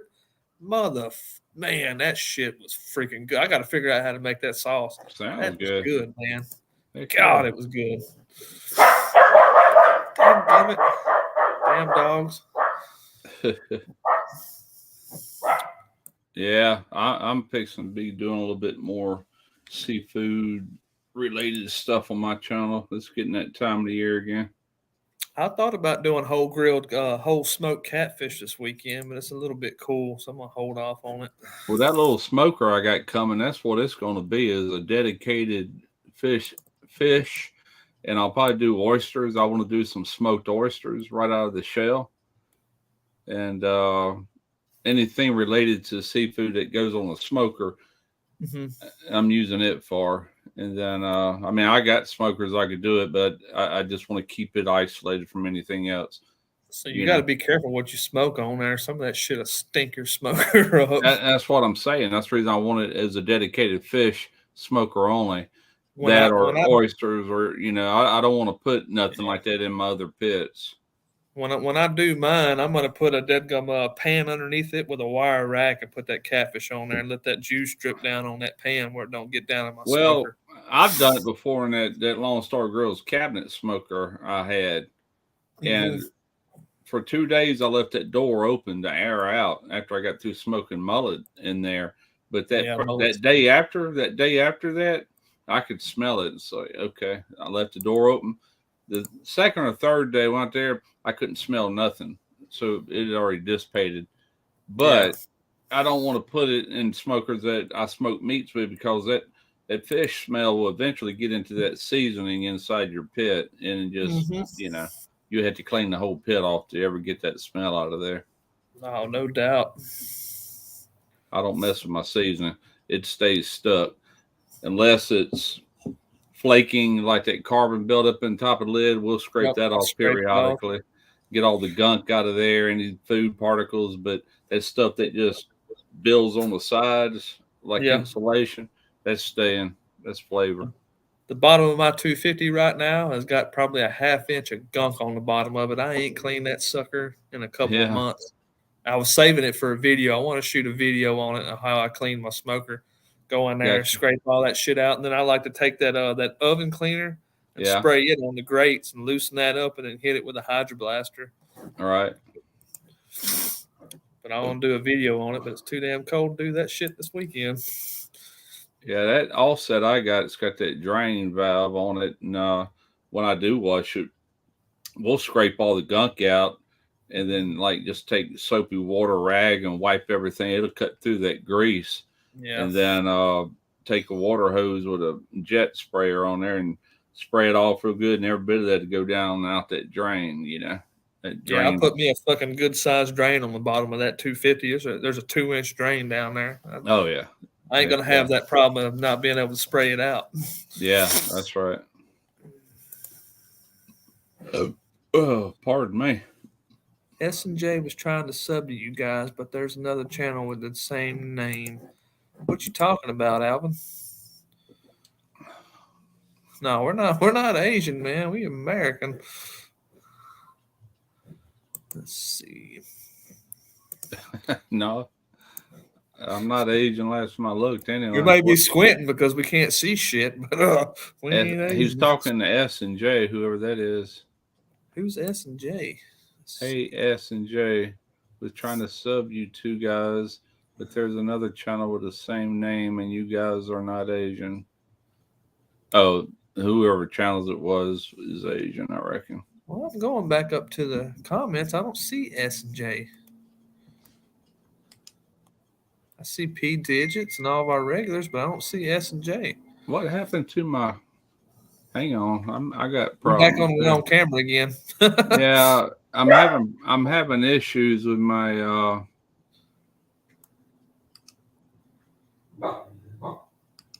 Oh, Stephen and Jacqueline. That's who's S&J is. Damn it, we're retarded. I was sitting there talking about this camera earlier. I think I keep bumping this cable. I've been having some issues. Let me turn this thing off. Then I'll turn it back on. Yeah, they're abbreviations. Well, I see that now. Yeah, Sal is S.J. Cooks. Yeah, I put that together after scrolling up through the comments and figuring it out. Well, I don't know what happened, but I got it back. I've got this HDMI cable, and I bent it the other day. I knocked my camera over, and I grabbed it with that cable, and it bent the end. So if I bump it wrong, it'll just go black. You know, the feed going. cables, they're sensitive. Once you screw them up, you're always going to have I got to get another one. Hate that. I paid a lot of money for that cable. They're not cheap. Mm-mm. That's a good one.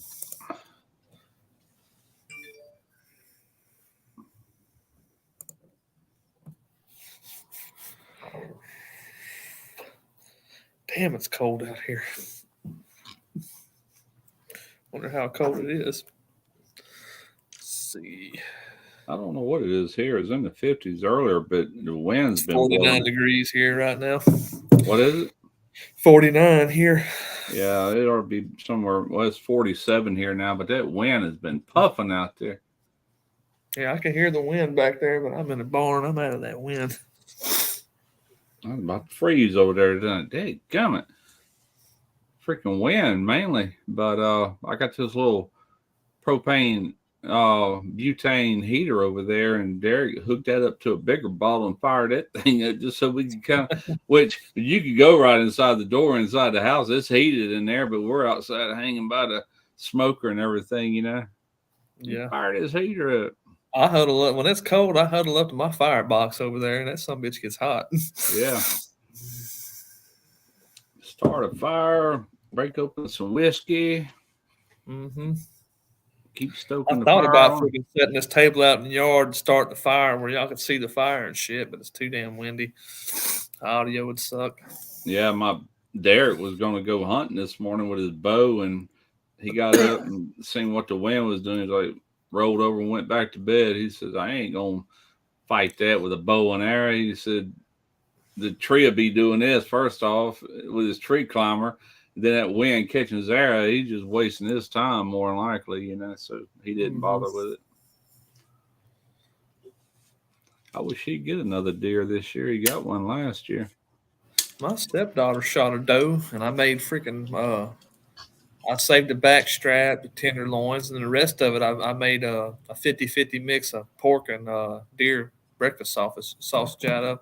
But she was a small doe. I didn't get but about 25 pounds of meat total off of her. Really? Yep, she's small. Huh.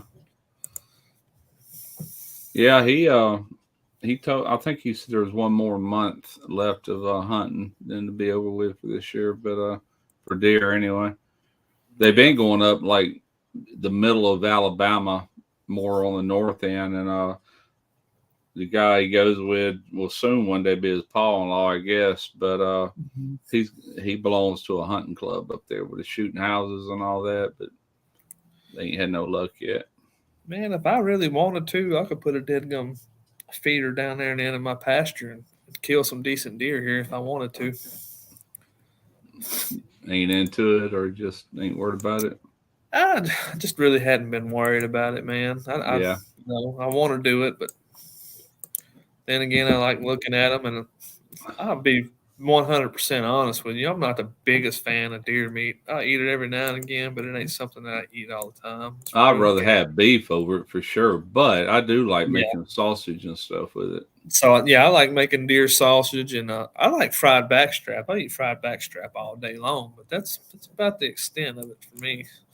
You know, I'll take a backstrap off of a deer, and I'll put it down a crock pot sometime like that, and have the ingredients in there to where it kind of makes its own gravy, kind of like a pot roast.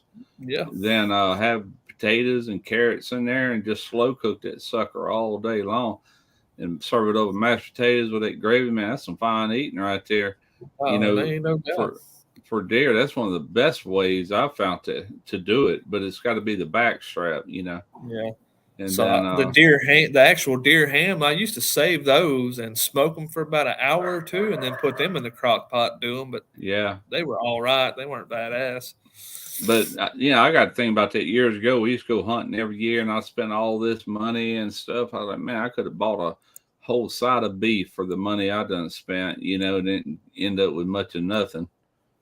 But it wasn't about that. It was about the camaraderie, and it was just fun. Yeah, I mean, it's fun, but I'd rather go fishing. I don't go out of my way to kill a deer no more. I used to. I don't care for it that much no more. Yeah, I kind of got over it quite a few years ago. You got to go pay to get on a lease, and you sit up there and freeze your ass off hoping to shoot something. Yeah. Me, I shoot deer to eat. I don't shoot deer for how big the damn rack is. I can care less about that shit. Yeah, that's me. That's me. Now, axis deer, I'll eat axis deer all day long. That axis deer is freaking awesome. Yeah. Whitetail,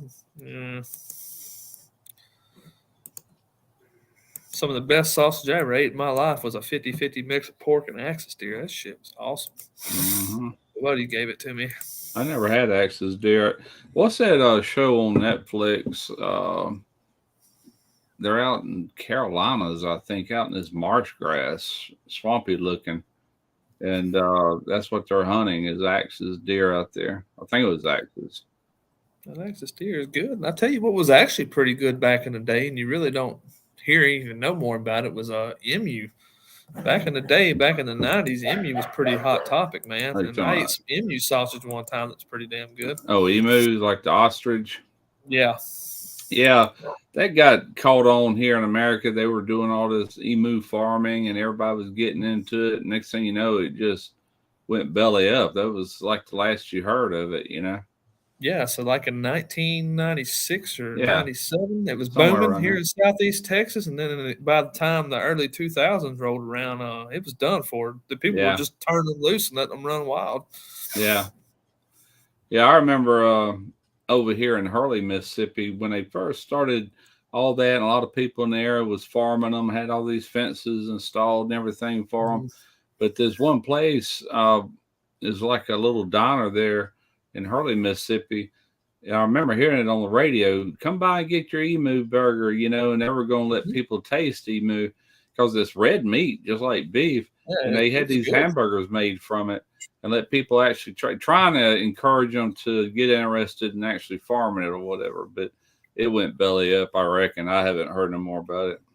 Yeah, it went belly up. People turned around Southeast Texas. They were turning emus loose. They were running around. People were shooting them. Which we shot them and butchered them, but it was good eating. It wasn't bad. Yeah, freaking emu steak and eggs and freaking there was a lot of byproducts with those too that wasn't just for consumption, like the feathers and different parts of that were used for other things that they were using to convince people that they want to do this, start a farm. Sandhill crane. Everybody raises hell about sandhill cranes. I've never ate one before. I've got to try that. They're protected around here. We have a sandhill refuge just right down the road from me. A big wooded area is off limits to any foot traffic or anything. I think you got to go to North Texas to shoot them over here, but they're legal up in North Texas. I don't know about Southeast Texas. I didn't know you could eat them. We've had this sandhill refuge here for as long as I can remember. I don't want no emus, Ted. Them damn emus were some assholes. They'd bite you. They'd spit on you. They'd try to stomp on you. I think I'll pass on that.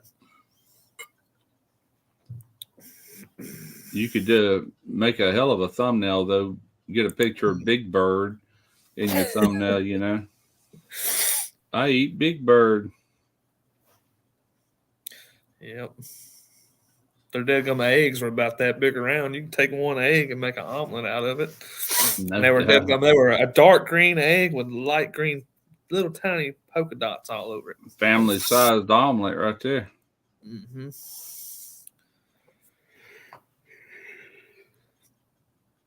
Panhandle north of Amarillo. Yeah, that's right. I got some buddies that booked a deadgum sandhill crane trip at work. Try to hit them up and get some meat from them. Sound like my ex-wife. So they actually have a season on the hunting for sandhill crane. That's weird. That's Texas. They're hunting them over here. They're protected. What's up with that? I wonder.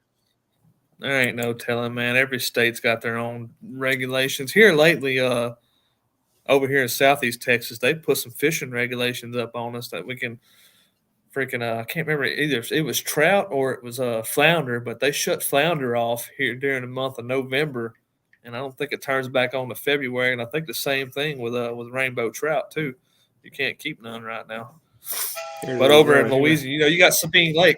Half of Sabine Lake is Louisiana and half is Texas. So if you got a Louisiana license, you can go on the other side and catch as many of them bastards as you want, man. I just Google that. That's Mississippi Sandhill Crane National Wildlife Refuge. That's in Jackson County, which is the next county over from me, like going towards my hometown.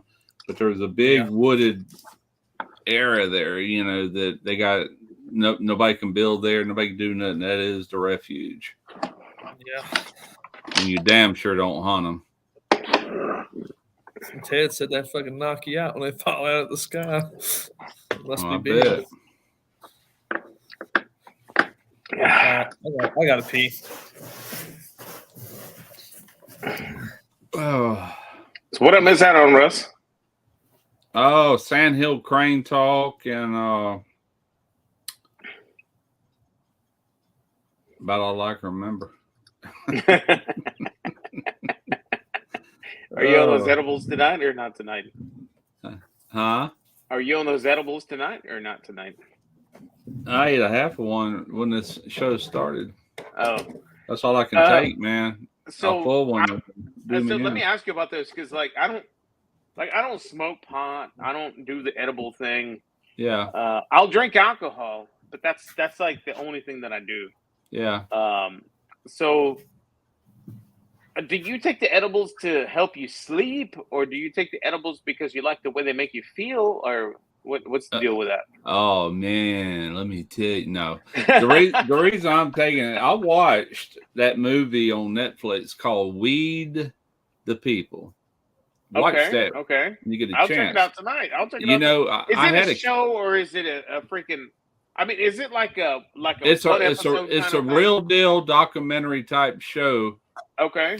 And here I go messing with my cable again. I just blacked out.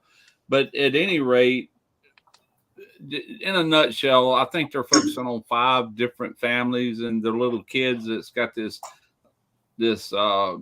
cancer. All of them has cancer that's going to kill them. It's real bad cancer, right?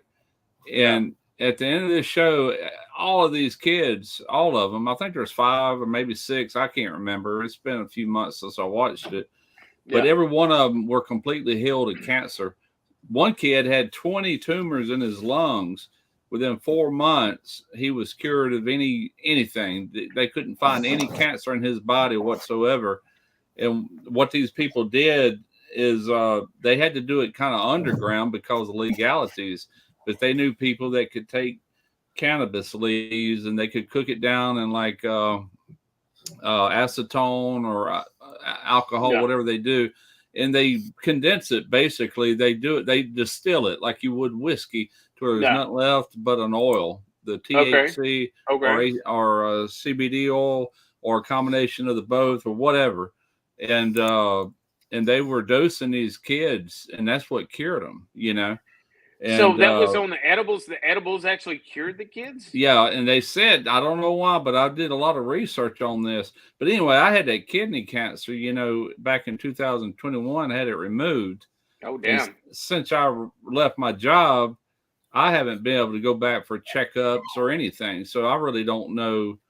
I'm just hoping everything's good. I don't know for sure. So I'm like, do you have any kind of pain? No, none. I feel fine. Other than good. I'm too fat, but I'm like, well, heck, man. I said, if this actually does that, then I said, I'm going to start doing it daily just as a precaution thing. Plus, to get a little buzz too, man. It's all good. Hell yeah. Well, it's legal.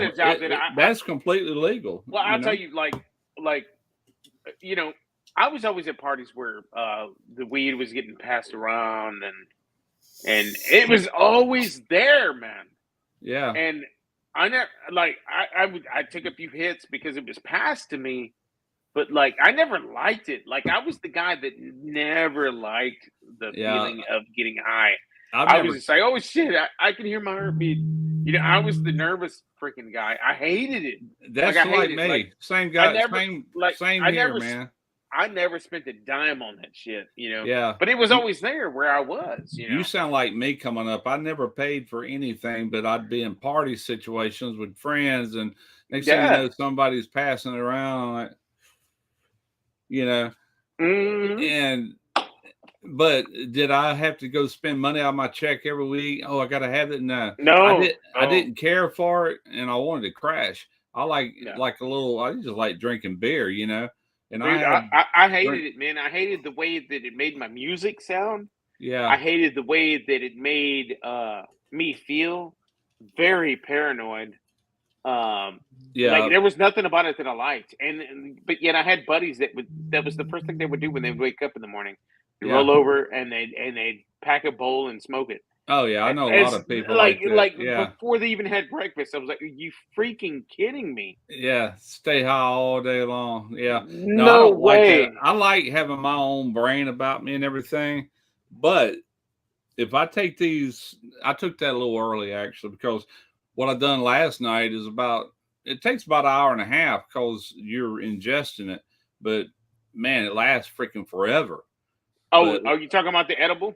I'm talking about the edible, the high you get from it, or this one anyway. Yeah. So like if you take one tonight, will you wake up in the morning still feeling I still feel it a little bit. Goodness. Then see, I couldn't do that. Like I couldn't do that. Like I'm such a light sleeper anyway that. But you talk about sleeping good. Holy crap. But I have a lot of neck issues, which has been giving me severe headaches lately. Oh. And man, with that, it's helping a lot. You know, that's the only reason I started trying them, if you're wondering, because I'm not a pothead or nothing, man. Well, let me ask you this, Russ. If eating those edibles, would you be able to pass a piss test eating the edibles? It says it right on the bottle. Oh, okay. Then I'm not touching that stuff anyway. I've got way too much to lose, man. I couldn't do that. Well, see, I don't anymore. If I was still working, I wouldn't straight up. Like, I get it. I get the situation. I get the situation, but there's no way that I would do that stuff like right now at the time of my life right now, because you probably can't. I've got way too much to lose, man. But on on this biggest paragraph, let's see can y'all read that? Oh no, hell no. My eyes ain't that good. Hell no. It says do not take this product if you are subject to drug testing. It says it right on the label. Do not. I couldn't do that. But let me ask you this, Russ. Does it make you feel the same way whenever you used to smoke it? Exactly. Now, I definitely couldn't. My wife gave me some she went and bought some at another store. And I took one, you know, and I felt like I might have felt a little bit of something, but not really. I wouldn't. It's like I think I imagined it more than anything.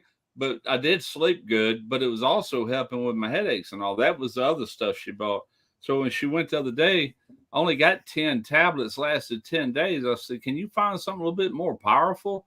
Is that all they have?" So she went to one right down the road, actually closer.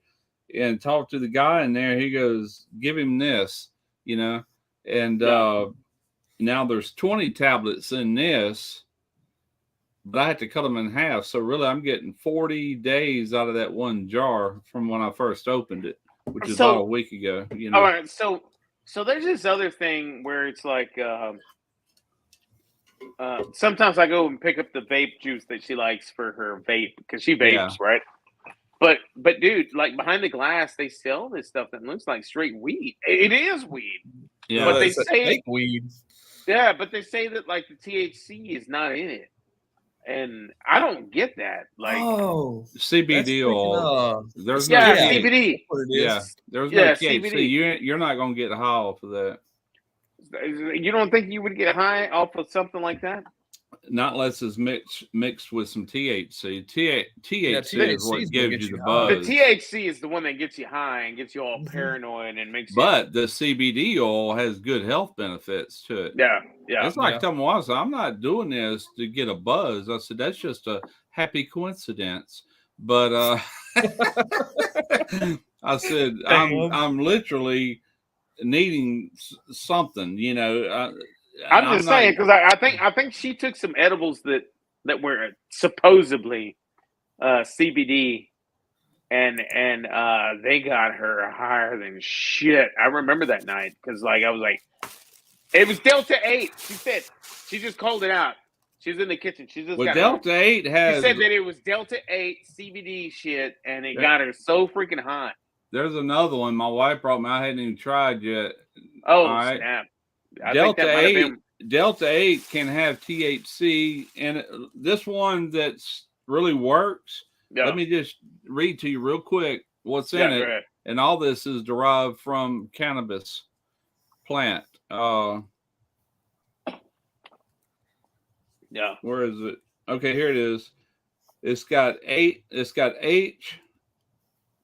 Hang on, let me say it again. It's got H, XY. -11 THC. It's got THC-P. It's got THC-H and Delta 8 THC. Hell, it ain't got. It's all THC. No wonder. Live rosin vegan gummies. All kind of THC. 2,500 milligrams. Yeah, I didn't see CBD in the bunch. Oh, dude, those look pretty hardcore, man. But anyway, she's working down here, and this is a HHC Delta 8. Little gummies there. This is a CBD and THC combined. I've already tried one of them. Is the reason there's one missing. These are just samples. Yeah. And then, she got me this. It ain't much. It's just a little container, but neck pain and stuff, you actually rub it in as an ointment or whatever, and it's got it's got the same that topical. Yeah, speaking of that, if you watch that show, We the People, there was a guy that had some skin cancers on his arms. Yeah. He rubbed this cream on them, and he got rid of it every day for a few weeks, and they were gone. Oh yeah, and they were skin cancers. What's up, gentlemen? What's up, gentlemen? Hey. We got Randy. Sifter. Randy. Yeah, what's up, man? What's up, guys? Oh man, just chilling now. Talking about that CBD and IBC. Yeah, I've been watching butter. And Ted just asked me if I had mushrooms going in my pasture. and compound butter. Compound butter. Yeah, I've been watching, man. But I had this contractor over here, and man, in the kitchen. Yeah, it's gonna cost me a little grip. What did he tell you? What did he tell you? Hey, Randy, what did he say? Did you say something like this? Did you say, well, basically, we can take it and we can flip it and we can make it really good with stone and all these other things in it, but it's gonna cost you $2,500, $300. Yeah, his name was Hector. His name was Hector, so he sounded just like that. It's a Colliers. But no, if you remember back in them days, man, we used to smoke a joint, like a good one. All of a sudden, you get a high from it, man. You're just going, and then next thing you know, you're wanting to crash, and bam, it's over with. The whole ordeal took 3, maybe 4 hours from start to finish. These freaking last forever. No. No, dude. I don't know, dude. I couldn't do that. Like me, I'm not that guy. I'm not. Dude, I'm all about cold beers, maybe some whiskey. Yeah, I don't do any of that other shit. Stuff puts me down. Look what I'm fucking with tonight. I'm on Mike Brown's level now. Oh, you got the Yingling. Yingling, baby. Yingling. Yeah. What do you think about it? You like it, Randy? I'm just like you, Lewis. And I love them. I just can't find them at all the stores around here. I'm doing it for the reasons I said and see what happens, Randy and pain go away, Randy and Mike. Next time you guys go to the store, find this. But we don't You have guys like a Pilsner? I'm not gonna be You able guys to find like a that Pilsner? around here. Oh my god, dude! Yeah, Pitmaster. I guarantee if I found a beer that was called Pitmaster, I would buy it. Dude, Yeah, they probably got it that is so specs or good. something. Let me read you what it says on the back. Who makes it? Pitmaster. I'm sorry. It's Twisted X Brewing Company. So if you want to Google that, open up the tab right now and check them out. Twisted X. It said brewed for those low and slow all-nighters. There you go. Springs, Texas. I might be able to find it. There's some beer stores here. That's all they sell. They're specialty beer stores, and they would have that label. So they also make this very light IPA. It's called McConaughey's. Yeah. Like Matthew McConaughey, but McConaughey's because he's from Austin. I found it, lose it. Yeah, you check it out, man. Check out what they have, dude. So I have the Pitmaster, and I have the McConaughey's in my fridge. I haven't tried the McConaughey's. I'm drinking the McConaughey's tomorrow with you guys when I go live for the very first time. I'm not cheating. All right, there you go. See it. Yeah, there's the McConaughey's. That's the one I have. McConaughey's, Austin Lager, the Pitmaster, Prime Pilsner, Pilsner. And that one in the middle, is the one that Al Lunacy would like, man. It's called Ranch Fire. He's always into those ranch water bullshit. There you go. It's kind of the same color. Oh, that Gulf Coast right there. That's probably find those at Specs, man. We got a Specs here in town. Oh yeah. Randy, you'll definitely find them there, dude. You'll definitely find them there. It's Twisted X Brewery. Are they out of Texas? Yeah, they're right up the road at Dripping Springs over here. Okay. They're probably about 40 minutes away. Yeah, I don't know if I'd be able to find that or not. It took forever before Coors was even available here back in the 80s or whenever. It's just like I thought I liked Coors until we actually was able to buy it. Then I'm like, Damn, good alcohol volume in that one, huh? Which one is that? The Gulf Coast? The Gulf Coast. That's pretty cool. The name? Yeah, the Gulf Coast. It's pretty good. What does this one have that I'm drinking right now? The Pilsner.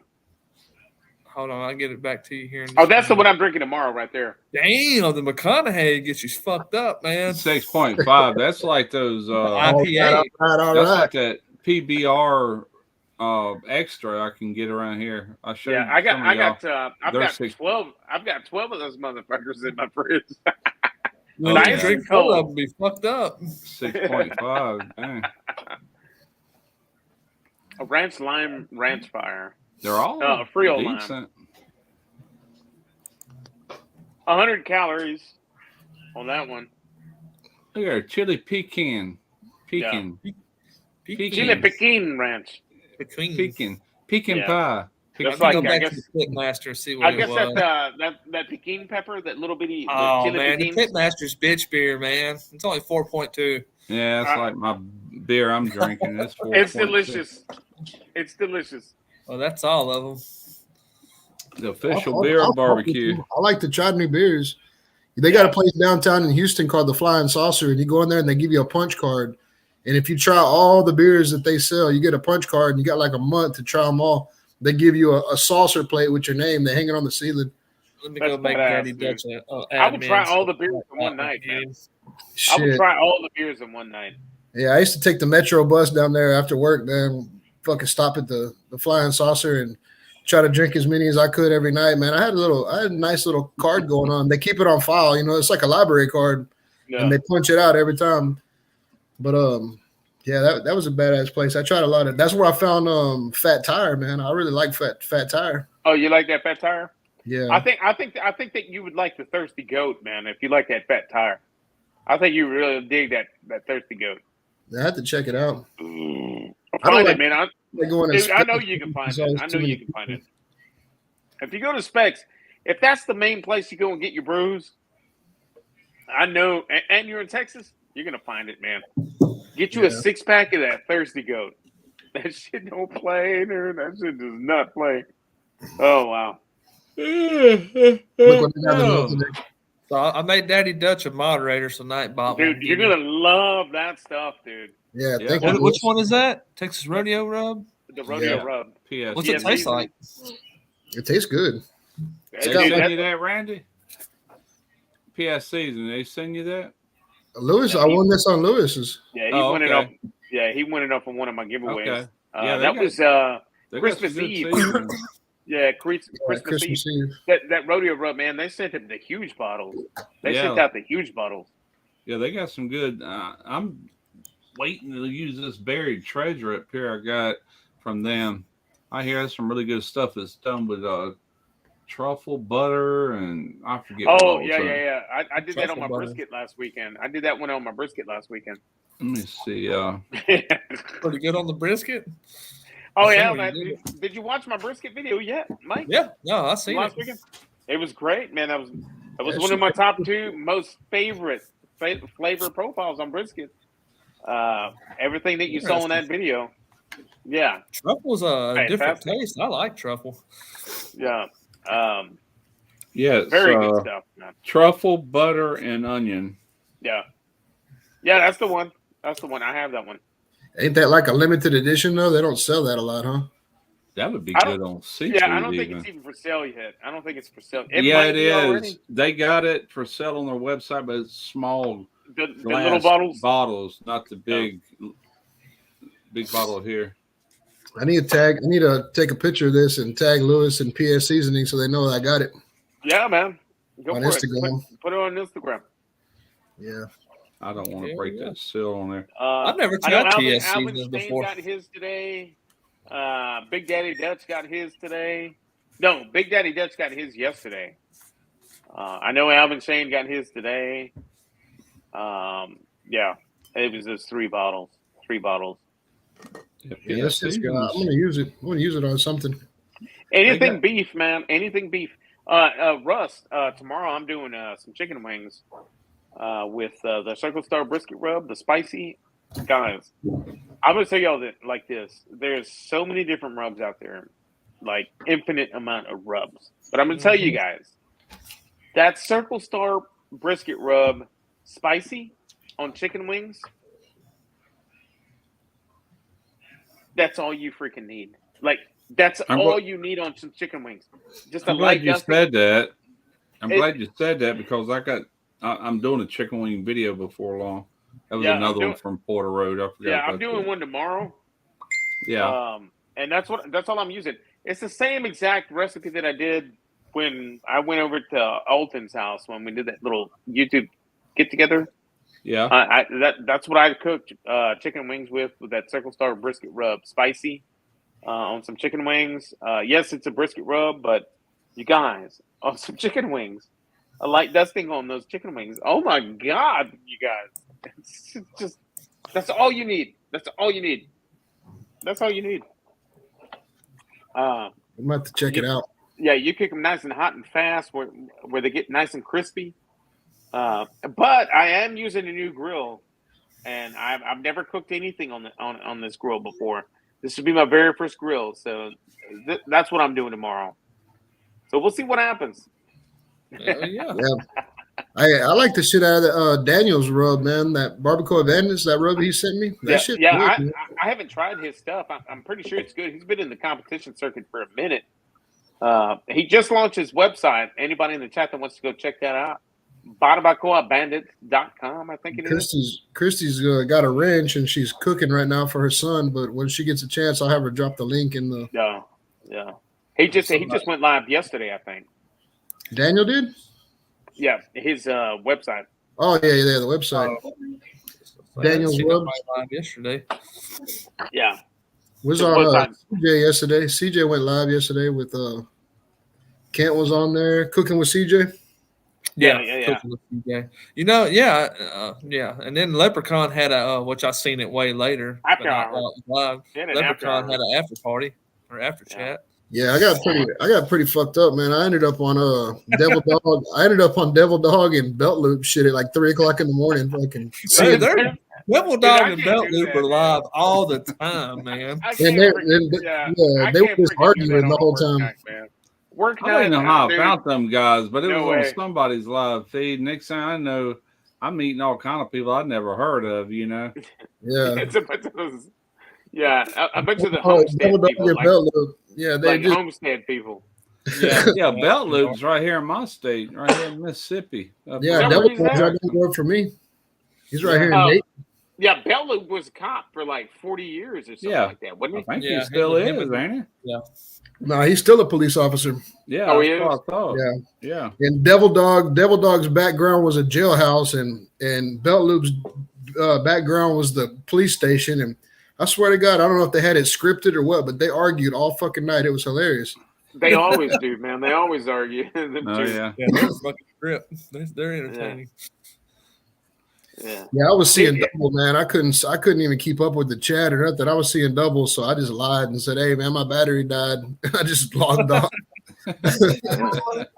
There's no way that I could have done it that late, man. On a work night, no, dude. No, I can't do that. Shit. Like during the week, like my ass is out like by night. Well, not really out, but like I'm in bed. But like 9:30. Very rare that you see me past 9:30 on the chats. On the comments, because I go to bed pretty early because I wake up pretty early. I need my sleep. Yeah, I was off today, so last night was like a Friday night to me. So I was like, shit, I already got the camera set up. I've been drinking. I'm in the vibe. So I was like, shit, who else is live? I found Belt Loop and Devil Dog. I was like, shit. I almost went live last night, but it was too damn cold, so I wanted to save it for tonight. Yeah, it has been pretty cold out there, man. Like it's been in the 30s at night up here. That's what's going to be the benefit of me when I get this kitchen and living room finished, man, is we're moving the kids' rooms around, and I'm going to have an office, so that way I'll have all this shit set up where I want to go live. I just hit the button and jump on. I don't got to set up a camera and a laptop and where I'm going to put it. And just set it up where you're at and then just go live. That's kind of what I do. Like it's here. Like anytime I go live, it's like right here in this spot. Like when I work from home, this is where I'm at, like all the time. I do my lives, this is where I'm at, Yeah. So if you see me anywhere different, it's on my cell phone and I'm in my garage. I do have another room in the house that I did do. I jumped on one of Mike Brown's lives one time in that room, and it's just very echoey in that room. But this is mostly where you'll see me, right here where I'm at. I just do mine wherever the weather accommodates. I don't have no specific place. I can't never hear my phone with these headphones on. Lance sent me a text earlier. I just found it earlier. Kid just sent me that. Who sent you that? Kent. Beer nuts? Yeah, he just sent me this text. He said, "Holy shit, these are hot. Habanero bar mix. Beer those nuts." look freaking awesome. Guys, have y'all seen the ones at HEB checkout? They're little packs, and they're like it's like a Mexican style wrapper on them. It's got those dried up little chili larvables in it, and the peanuts, and the dried up onions. Oh my god, dude, those are so good. The flavor that's popping out of that pack, man, with the peanuts. Do y'all know who Booger US 500 is? Yes, that's that girl that. She does all the air fryer Booger? Air fryer. Yeah, Booger. Yeah. She sent me a couple of packages last year, and the last one she had her own Cajun spiciness, and I finally got a chance to taste this and smell it for the first time like 2 days ago.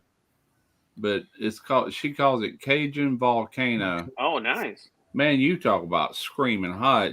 I smelt of it before I taste. I just put a little bit on my finger, but I bet a light dusting. Oh my god, it smells a light hot. Dusting on some chicken wings on it, like after the cook, like just a little bit. Man. It'll light you up too. Very light dusting. That's some of the hottest powder I've ever had, and that's hot. But Daddy Dutch is saying he's going to try to empty out the HEB meat department next month. Guys, that's a really good idea for you out-of-towners. If you guys drive through Texas or have to come through Texas for anything, work, play, you're driving anywhere across the country, but you have to drive through Texas to do that. Even if it's in the Panhandle, it's worth your while to stop at HEB and stock up and bring a cooler, fill it with ice. Go to HEB and stock up on your proteins. That's what I would say. I mean, I'm just saying, I can't move from Texas because of HEB. Yeah, we're very fortunate to have the resources that we Yeah. have here in Texas, Yeah, because man. we have all It's the a dream. ranches, Some all people that don't stuff. have it as good as we do, and we take Yeah. that shit for granted. But Very true, very true. Yeah, I got a HEB right there in Baytown, man, and I hardly ever go to. You know, Christy does a lot of the grocery shopping, but I go to the meat market. I mean, if I'm that gonna, HEB in Baytown, I've been to it because I used to stay in a motel over there when I was working at Lyndale, and that HEB is badass. yeah, So speaking of HEB, check this out. So, like where I live, 3 miles, exactly 3 miles up that way is the HEB Plus. 3.5 miles this way is just another a regular HEB. So I'm like halfway. My house is like dead center of HEB Plus and regular HEB over here. Well, let me ask you this: is Texas the only state that they're in? Because that's the only time I've ever heard of is just people that live in Texas. Yeah, it's a Texas thing. Yeah. Okay. HEB's a Texas thing. Well, you know, Rouse's that we have here, it's a Louisiana thing, and they got some big Rouse's over there, but ours is pretty big too, but not like they are over there. But they eventually moved over this way probably 10, 12 years ago. Yeah. And I was glad, man. Huh? I said, yes, I can. Said they're in Mexico too. What, HEB is in Mexico? I think they had one in Laredo, like in Nuevo Laredo on the other side of the border. That's the one that I'm talking about, Franco. That's where I go, right there on Freeport Street. Yeah, I think they had one like it's basically Texas. Yeah, I was just curious about that. But when you go to the meat section in that one, you got a lot of livestock heads just looking at you like this. So you see a goat head, maybe a pig head, and they all looking at you the same way. Yeah. What is Christy eating? I've seen cheese. She's eating a grilled cheese sandwich with PS seasoning fucking rodeo rub on it. Ooh, that sounds good. Nice. Probably is good. You know what? I'm gonna make a grilled cheese from that smoked cheese. Grilled cheese rocks. I gotta be honest. Sometime I could take something like that grilled cheese that's been grilled in butter with melted ooey cheese. Man. I could take that over a steak dinner sometime. I'm same right here, man. My belly loves that. So like I can do a grilled cheese sandwich and like a little bit of soup or something like that. But I'll tell you who makes a slamming ass grilled cheese, you guys. Freaking Sonic. Sonic makes the best freaking grilled cheese. I've never had their grilled cheese. Oh my god, you guys gotta try it. So that Texas toast, and it's just dude. Yeah, sounds good.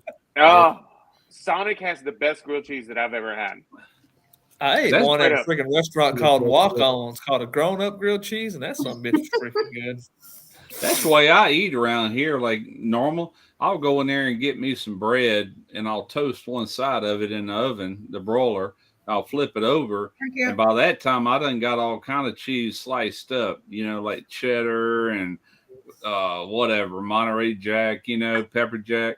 And I'll take some little strips, put on that bread on the untoasted side, and I'll squirt some sriracha sauce on there, push it back in the broiler, and melt all that cheese and toast what little bit of bread is still showing.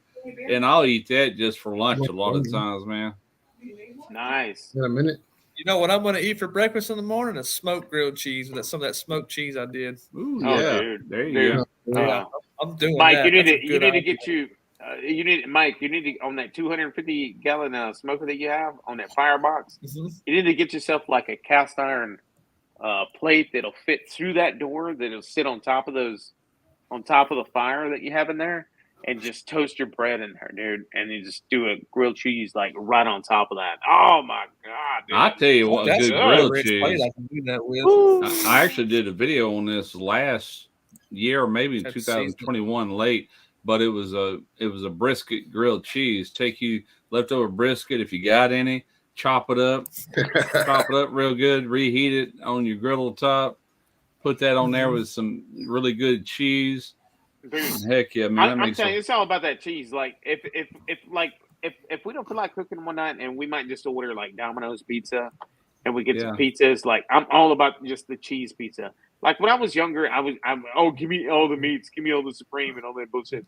Yeah. No, dude, the best pizza that you can get is just a straight up cheese pizza, man. Yeah, I agree. I agree. That's what I fuck with. I eat the shit out of the stuffed cheesy bread and regular cheesy bread. That's more authentic where pizza comes from, because really all they put on there was marinara or a tomato-based sauce, and they put the cheese, and that was it. And they put like basil on it after it come out of the oven. But it was just sauce and cheese. You know what you need to do in that pizza oven, Russ? Since you got all that pizza equipment, man, you need to make some calzones, like some. Hey, I told my wife today, I said, I need to use that oven again. I'm trying to get at least one video a month done on that oven, so I'm a little bit behind. But I told her that today. I said, I'm going to do a calzone. I actually did a calzone on my channel years ago, and I think I deleted it because I looked for it the other day. And the reason I deleted it, I was brand new, man. This camera's over here to my side, and I'm on the counter, and all you could see was my arm and elbow doing this crap. You couldn't even see. So this video was terrible, so I ended up deleting it, you know. Yeah, man, that's what I used to fuck with when I was staying in Brooklyn. When I was working on the Brooklyn Battery Tunnel, man, I'd go to this place and get calzones every night, dude. Yeah. Man, calzones are awesome. I love them, man. Yeah. That's why I told her. I said, that's probably going to be my next video. Do another calzone. Do something different though. Do like a fucking gumbo fucking calzone or a brisket calzone. A gumbo calzone. I mean, I didn't say boudin, but I'll be done. Put boudin and everything.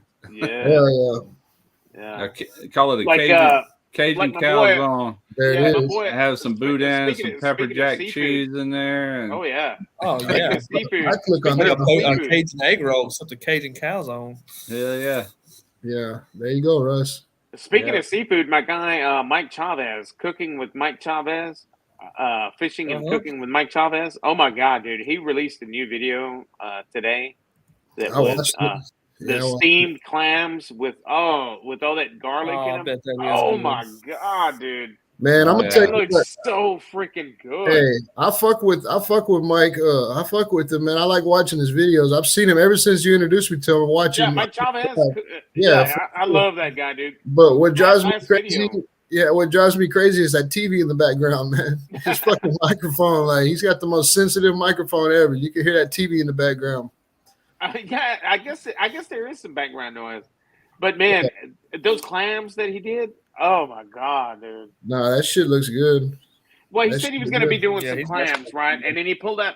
Now here in Texas, we don't find clams like that. He's like, okay, guys, we're going to go ahead and do some steamed clams. I'm going to get them all garlicky, and it's going to be great. Let's get started. And he pulls out this huge sandbag bullshit. You get 50 full fucking of clams. And I was like, damn, where the hell did he get that? That's got to be an East Coast thing. We can't get that shit down here in Texas, man. Yeah, he said he had 50 clams in that bag. And And then he tried to put them in his sink in a colander that probably hold 10 clams. He tried washing all the sand off of them. Yeah. The more I think about it, I'm sitting there reading Lance's comment. Damn, that sounds good. A seafood calzone. I think I'm gonna do like. Oh, top secret. All the Cajun flavors. Oh, there he goes. And I've already got an idea on that. Nice, man. You could probably get those, Anthony. You could probably get those bearded clams at Twat Waffles if you're lucky that night. Hey, Randy. In Spanish, we call them ostión con barbas. I gotta grab a beer, guys. That's the bearded oyster. Oh God! Fucking pinche. Where's freaking Barbacoa Patty? He was going to talk about ostión con barbas. See, that's a bearded oyster. Huele todo camarons. Pinche America, Joto. No. I still can't laugh all the way, man. But I used to work with some Mexicans, and they taught me all kinds of shit. And I'd be going around spitting all this dumb shit out. Yes, some guys that knew what it was would get offended, and I'm like, "What am I saying?" They'd tell me. I was like, "Oh shit!" I didn't know in the beginning that way was like an insult. Sometimes I'm down in fucking Formosa. I didn't know that either, so I had to scaffold GF used to say, "Hey, way," and I found out what way meant one day. I said, "You been calling me that the whole time, you motherfucker?" Yeah, I worked with a Mexican at the shipyard, man. Great guy. His name was Jose, and I would ask him, I said, "Hey, man, teach me how to cuss in Mexican or Spanish," you know. and he was telling me certain words.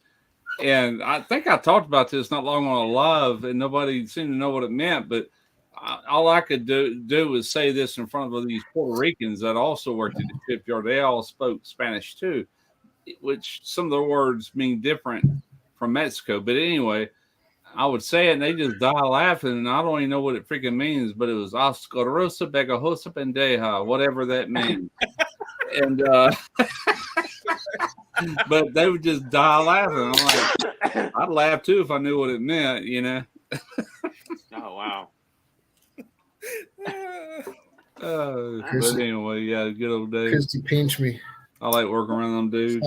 That's not what Kent said. He said pinche Randy, like fucking Randy. I know. I was fucking with him. I don't know a lot of Spanish. Hey, so you guys are all going to be in town for the Houston Rodeo next month, right? Randy and Big Daddy. You guys are all going to be hanging out with Uncle Steve. Yeah, true. Leb's coming in too. Yeah, that's right. Yeah, I know he was all nervous about jumping on the plane and coming down here and hanging out. But yeah, that sounds like it's going to be a damn good time.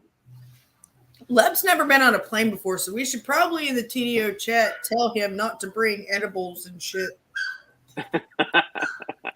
He probably I've been on a plane once in my life, and I was 5 years old when I was on that plane. I just took Christy on a plane for the first time in February last year. So where at? I don't do planes. We went to Vegas. We went to the NDT conference. Shit.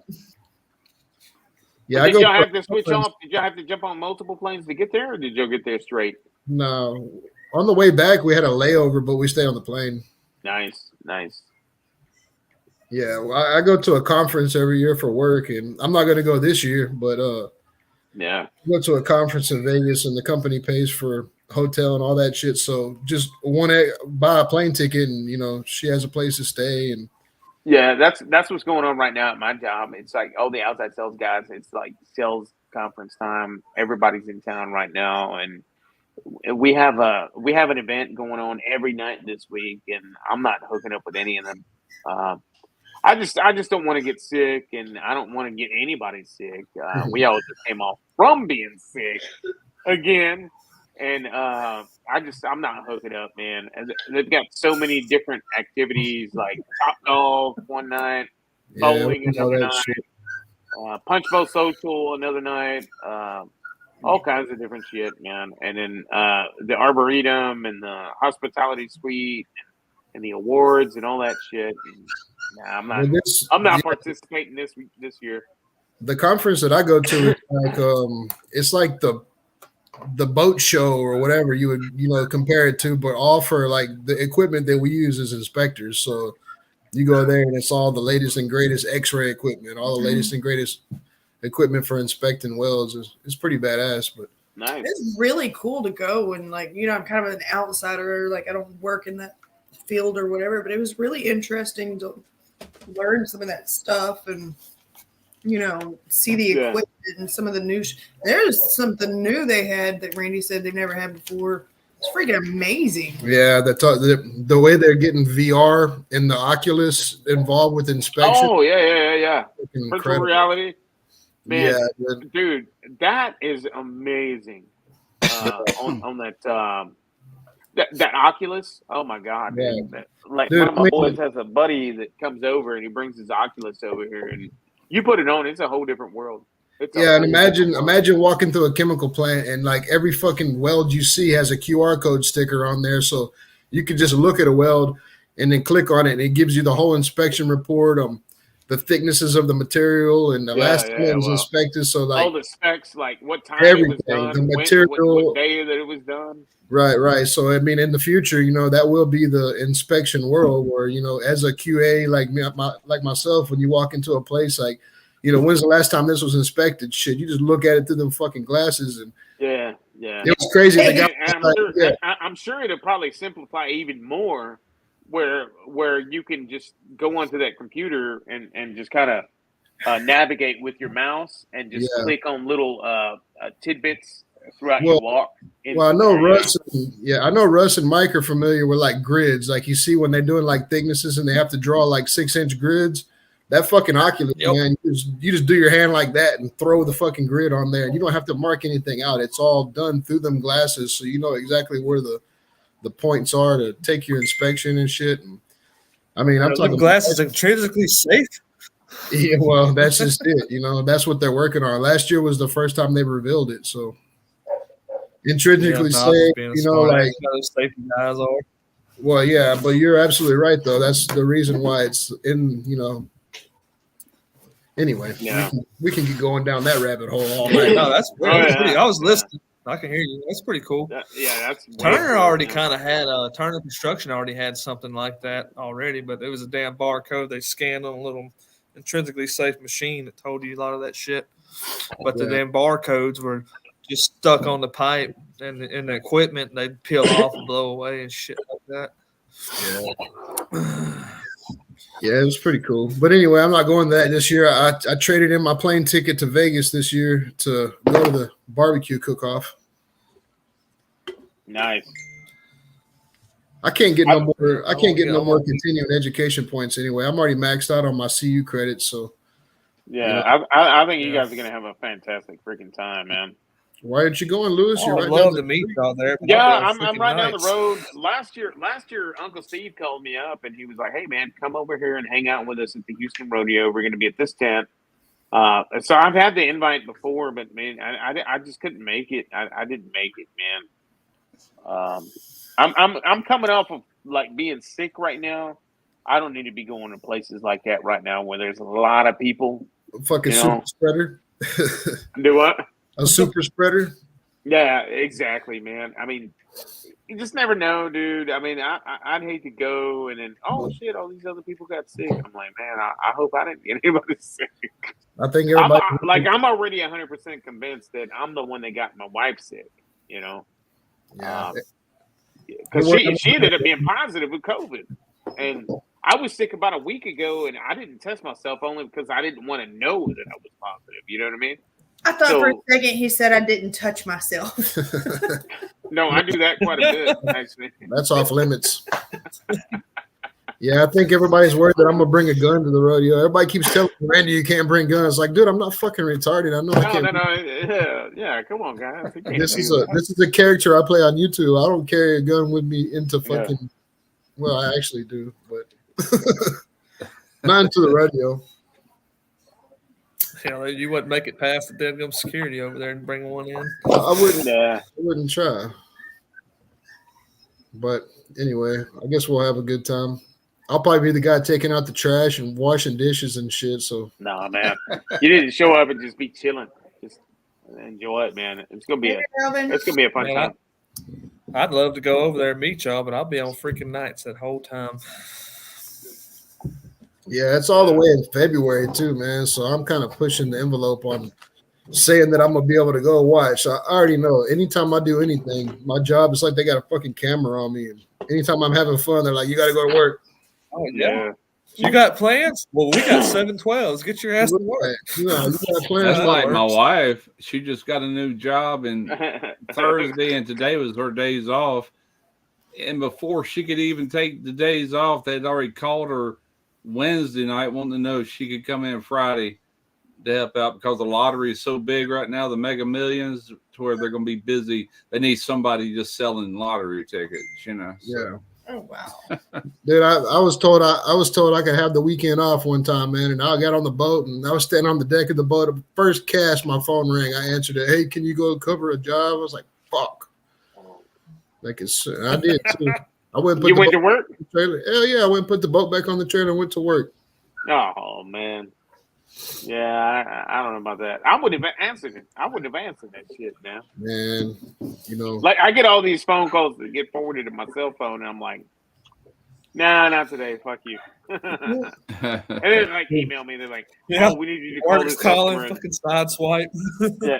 Then I get these emails. Oh, we need you to call this customer. Oh, well, you know what? I'm not going to call them off my personal cell phone. Sorry.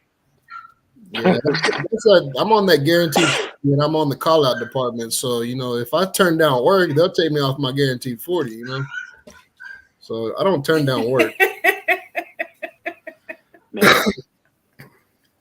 Oh shit. Yeah, I saw that. I saw that. I thought for sure you were gonna miss it too, because it was rolling pretty fast. I was like, oh shit, he's gonna miss it. No, you must have had that rat shot in it or something. I wasn't looking through the phone this time. I was looking at the gun. Look, I got something new. Look. Yeah. I finally found some of these bad boys here. Oh, that's the judge. Oh, okay. Yeah, I finally found some 45 long Colts. The slug there now. So now I got 410 shells and 45 long Colts in this. Where do you buy that at? This one I bought it from grabagun.com. They're in Copley, Texas. Okay. What's the price range on something like that? That one was like 420, 425. Oh, I was gonna say it's like $500. Well, after tax, it's like 470. Oh, that ain't bad. No, that's not bad at all. I might have to look into that. I need another handgun. Well, go to grabagun.com, man. They're going to be cheaper than any place you'll ever find them. Will they sell out of state? I reckon so, huh? Yeah, as long as you got an FFA dealer. Hey, Randy, are they cheaper than dirt? Then cheaper than dirt? Yeah. You mean go through a local dealer to order it for me or something? I mean, no, you order. They got to ship it to a local shop. Yeah, okay, you get I got you. You get to pick what dealer you're going to send it to, and then you go do all your paperwork there. There's some of these pawn shops around here that they sell new guns and used guns, but they have that license, whatever. I could have one of them do it or whoever. Or I might be able to find it. I could probably get Academy to order it, couldn't I? Yeah. Well, you're going to pay that price though. Yeah, the Academy price. Oh yeah, Academy's okay. Yeah, but cheaper than dirt, Lewis, like you asked me, they just don't have the selection of firearms that Grab-A-Gun has. No. You know what I mean? I'm affiliated with a couple of gun companies. If you guys want to check out my link tree, you can get all your leathers, you can get all your AR-15 uppers and lowers. Dealer. Jump on that link tree and check out what you need and order anything that you want. You got an ammo affiliate? But order it through my link. You got an ammo affiliate, Lewis? What's that? You have an ammunition affiliate? You know what? You can jump on my AR-15 one that I have on that link tree and see if there's ammo in there. That's a good question. I don't know. I order a lot of ammunition.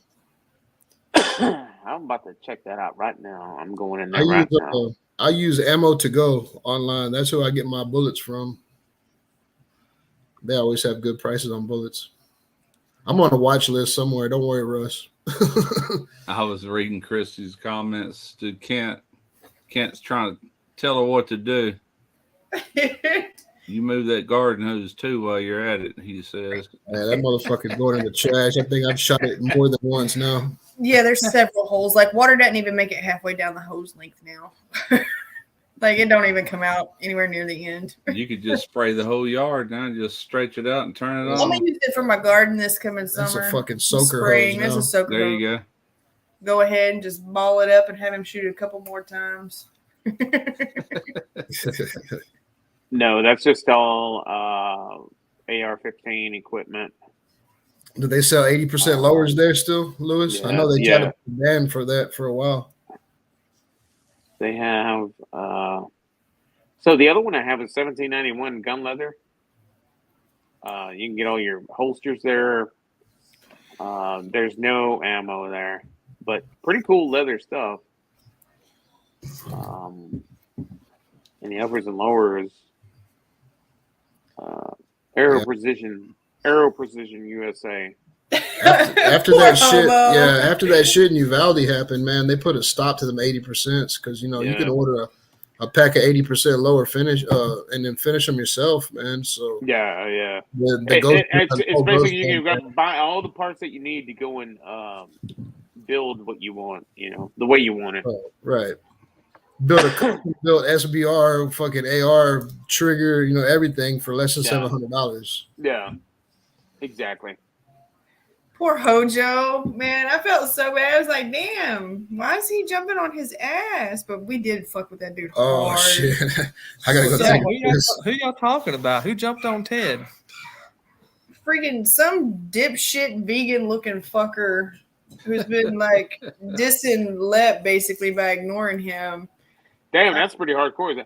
Some cabbage eating motherfucker that's just been dissing himself.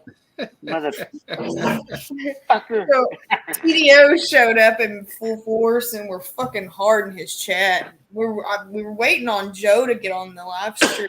But of course he was last, and so I guess he tried to ignore us, and then Hojo tells him, because he's sitting there telling Joe about his audio and trying to tell him like Joe doesn't know, and Hojo made the comment, and he's like sitting there trying to school Joe like he doesn't know how to work YouTube, and the dude fucking lost it. He's like, "Shut the fuck up!" And I was like, "Oh fuck!" Damn.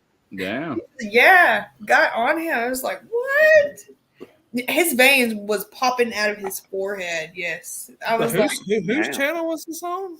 I don't even know the name of it. Somebody in chat could probably tell us. Yeah. I agree. All right, dudes. Well, I'm gonna go ahead and jump off, man. It was cool chitting with y'all. All right, man. I'll see you guys tomorrow. If you guys want to jump on my live tomorrow, I'll see you guys tomorrow. So I don't be home by 5 p.m. Everybody. All right, Lewis. Later, man. All right, take it easy, Lewis. Thanks for coming by.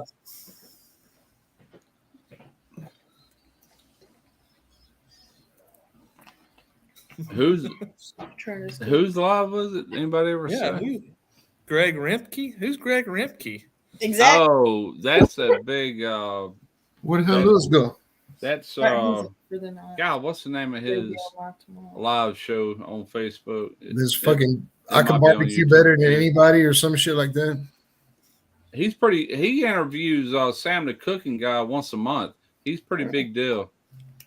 Half the people in his chat for his live stream were us, though. And we were there to see Joe and fuck with him because he ignores Lep. He got pissed. You talking about Joe who? Barbecue Central show? Never heard of that. Yeah, Barbecue Central show. That's it. Okay, what happened now? Joe, I missed everything. Like, we could hear Joe fine, and then he was saying something about Joe's audio. And like Hojo comments on there, like, look at him trying to school Joe on how to do audio or something like that. Like he doesn't know how to use YouTube. And the dude lost his shit. Yeah. He just like his vein was already popping in his forehead. And you talking about the Greg Rempe guy? Yeah. Okay. And he's like, I know my audio and something like that. Said, I run a podcast or something. Audio like, master. Shut your fucking mouth. And it was like, sounds like a fucking dick bag. I wish I'd have been in I can't watch him. I've talked to Jeff Rice about this. He goes, "Oh, he's all right, man. He comes off like that. He's a likable guy, blah, blah, blah."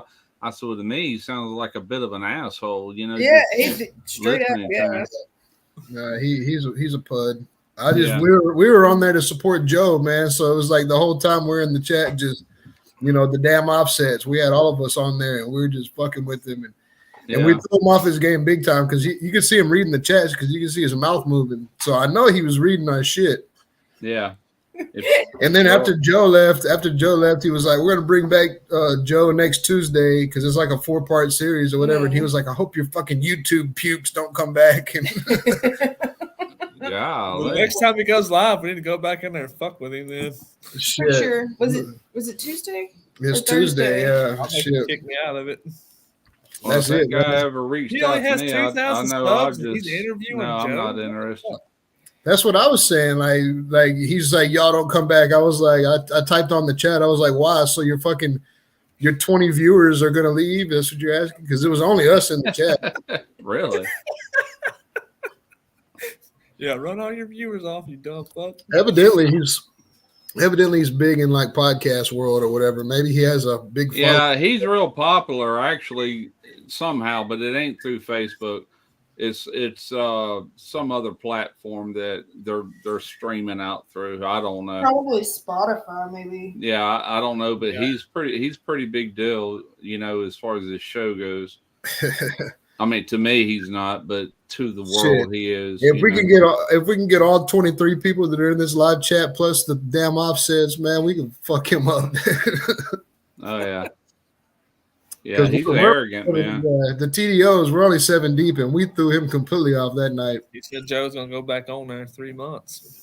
Joe texted me after it was over. He was like, man, he was just playing around. He likes having y'all there. I was like, nah, we're there for you, Joe. We weren't there for – I never even heard of that cat. I don't think that dude was playing. I think Joe was just trying to, like, calm us down a little bit. And that dude's vein was popping out of his head because we were fucking with him this so shit hard. was hilarious. I was like, the dude, because I didn't know his name. I was like, the dude that looks like a vegan on a barbecue channel.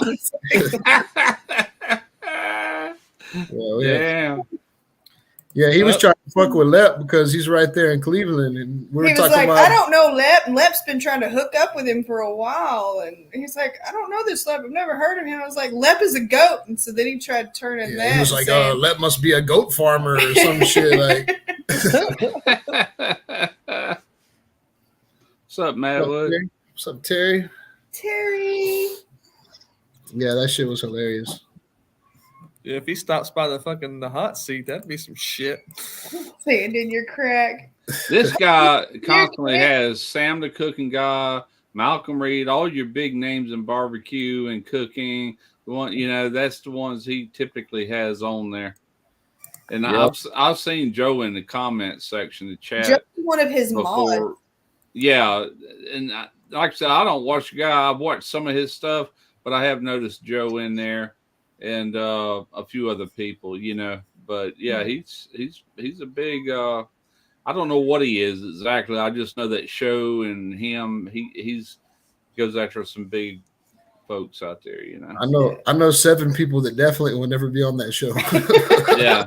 I don't watch it. I used to a little bit on Facebook, and I finally unfriended the page or whatever you do.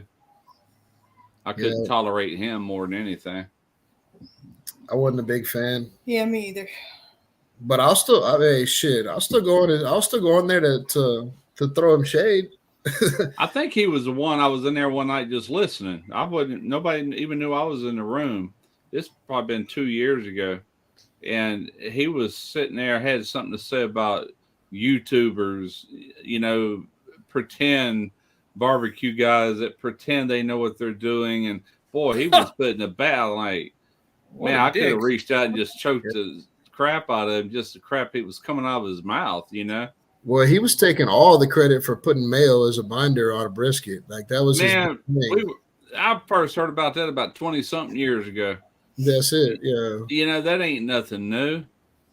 He was like, I'm the inventor of that, and everybody's like, bitch, mayo is oil. Like, and then that's common sense when you get right to it. Yeah. You could use olive oil, you use mayo, same difference. it's oil. That's all it is, really. It's egg and oil. The thing that fucked me up is he was drilling Smoking Joe on everything. Like, what's the cost of your barbecue trailer? What's the cost of your pit? How much do you spend on? And I guess he had a piece of paper because at the end he was like, so you're $95,000 deep in debt starting this barbecue. Like, and I put in the chat, like, damn, I don't even know a Jew that would have the balls to fucking question a man about his money situation like that. And he really got pissed off. So I don't know if he's Jewish or not. Yeah. Is he wearing a yarmulke? Those are kind of private questions. I would just tell him, I'm like, well, I'm not going to discuss all that here. I can talk about anything but money. That's really not your business or anybody else's. Yeah, he was too. He was drilling Joe about money. Like, that's when I said that, and then after I said that Jewish comment or whatever, I was like, look at his hair. He's wearing a yarmulke. And then we were like, nah, that's mayonnaise. That's mayo. He's taking the credit for putting mayo in his hair. Mayo is a good hairstyle. Yeah, that's mayonnaise. He's the originator of that mayonnaise hairstyle. Hey, Ted, to answer your question right there, I would like to try some of that sausage from Pitmaster Bill. He makes some off-the-wall shit, man. It looks good. I've never tried that. I remember a boss I had at the shipyard years and years ago. We were talking about smoking and all that, and I told him I use mustard usually on pork as a binder. I just do, you know, not always. Sometimes I don't use a binder at all, but when I do use a binder, it's usually mustard on pork, and I've used it on beef before. And he was saying, yeah, we use mayonnaise. I went, mayonnaise? I ain't never heard of that. This is 20 years ago, had to be. He goes, yeah, like that. And I still have never tried it, but I damn sure heard of it before. Yeah, well, you know, Joe made that video with his mayonnaise binder or whatever, and this dude was taking all the credit for that shit. Oh, yeah, okay. I don't know. Well, what did Joe think overall when it was all said and done? Did he feel a little offended, or did he think he had to get? I mean, you know, I'm just curious. Joe's an easygoing guy, so I don't think he was offended at all. But it was like, you know, Joe clarified with him and told him, it was like, no, it's not debt. Everything I've got is paid for, free and clear. So yeah, you know, he was even poking fun at Joe about the whole O'Reilly's thing. Like, so you know, like, whenever you're washed up, will you go crawling back to O'Reilly's? Like, God damn, bro. Like, that's a fucked up question to ask somebody, you know? The whole thing sounds more like a roast than it does an interview. Yeah, that's kind of way I felt too. I mean, yeah. Shit, if I got to go buy a fucking $40 barbecue plate for Joe to keep him in business, I will. I'm not going to tell him when you fucking wash up or you're going to go crawling back to O'Reilly's, you know? Man, that's a hell of a thing to tell somebody. Damn. Yeah. Yeah, Joe kind of looked off-putting by it too. Like he kind of looked kind of crazy. He was like, "I'll never go back to O'Reilly's," you know. But like I said, we had the offsets in the chat, so at least we had his back. I don't know what other platform he was streaming on. Maybe he had 20 million fucking viewers. I'm not sure, but the 14 or 15 of us that was in the YouTube chat really got on his ass about that. Yeah, I can imagine. And I'll be back there Tuesday night. Yeah.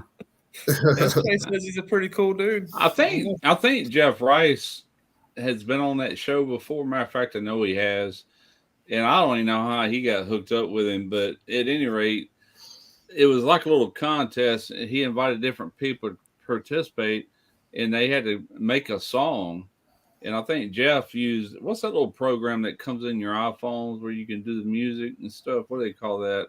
App Store? No, not the App Store. It's a program that's actually already in your phone, or you can put Apple it in Music. It's something music. It's jukebox, something like that. Anyway, Jeff used that, and he had some sort of voice enhancer or something, but he was singing and had that music playing, and they played it live on that show. And anyway, he's been on there a couple of times himself. That guy need not ask me. I don't want no part of that crap. Don't let me know that Russ is going to be on that show, because I'm going to be goddamn in the chat for sure. I ain't going to be on it. Don't want to be. Well, I guarantee he left that after that night. He went on there and tried to look up who Randy Shifter was, and I'm surprised I don't have a fucking handful of thumbs down. He wasn't a big fan of me or Christy. I can guarantee that. Oh, yeah. Just something about him, man, rubs me the wrong way. Always has. Some people just do that. Like, yeah. There's another one. Of course, everybody probably already knows that. Just apparently, he rubs a lot of people the wrong way. What threw me kind of crazy is the amount of commercials he has. Like, he has to be making a lot of money off commercials, because almost every, not even 3-4 minutes, he throws a plug in. You know. Yeah. So that was Garage Band. That's it. Garage Band. It's on my computer and my phone. I've never used it. I ain't never messed around with it. But that's how he made that song, the music part of it. Then it had his vocals that was run through some sort of electronic thing to where it didn't even sound like Cam. It was pretty cool, though, what he put together. Simon, Greg the douchebag vegan on some streaming platform. Once she get in Chrissy's back pocket, it's over, bro. Once she get in her back pocket, it's over. Well, if I don't like you, I have a good reason. It don't sound like there's been many lives this week or something. I'm sitting there every day. I'll look. Anybody live? Who didn't go live? Joe didn't go live. Lance been? Huh? Where is Lance? He hadn't been live streaming too much. No, he did a hat video today. The last one Lance actually did was at New Year's Eve party. I think that was on his channel. And then George did the Goodfellas Sunday. Yeah. Last Sunday. And well, we didn't have Joe didn't go live at all that I know of. I didn't see it. No, Joe didn't go live. We're thinking, well, I'm thinking possibly because he was on that live stream Tuesday. Could have been. Yeah, that's why he didn't go live, because he was there. So maybe for the next 4 weeks, he won't be live on Wednesday. I don't know. I come in from shooting that video earlier, and I looked on here, and I'm like, I knew Mike would go live because I know Fridays is normally his day when he does go live. And then I was doing something. I looked again. There you were. You were like 2 minutes into it. Yeah, I knew Mike could go live tonight. I debated it. It's cold out here, but I'm here. Shoot, I'd be inside my house doing this. I got too many rowdy ass kids in there right now having a good time. Yeah. Me too. That's why I come out here and I do them outside. Hey, Ted, to answer your question on that green onion chicken sausage, I done started it today. I got it all cut up and seasoned up and curing in the fridge right now. I'll grind it up, case it tomorrow. There you go. Yeah, I went to that meat market that Franco was talking about earlier. What the hell is it called? The Stark Brothers. I was like, huh? That's the meat market that I go to, and I don't know why the hell that damn pork tenderloin had that big ass cut mark in it though. They fucked it up when they were processing it.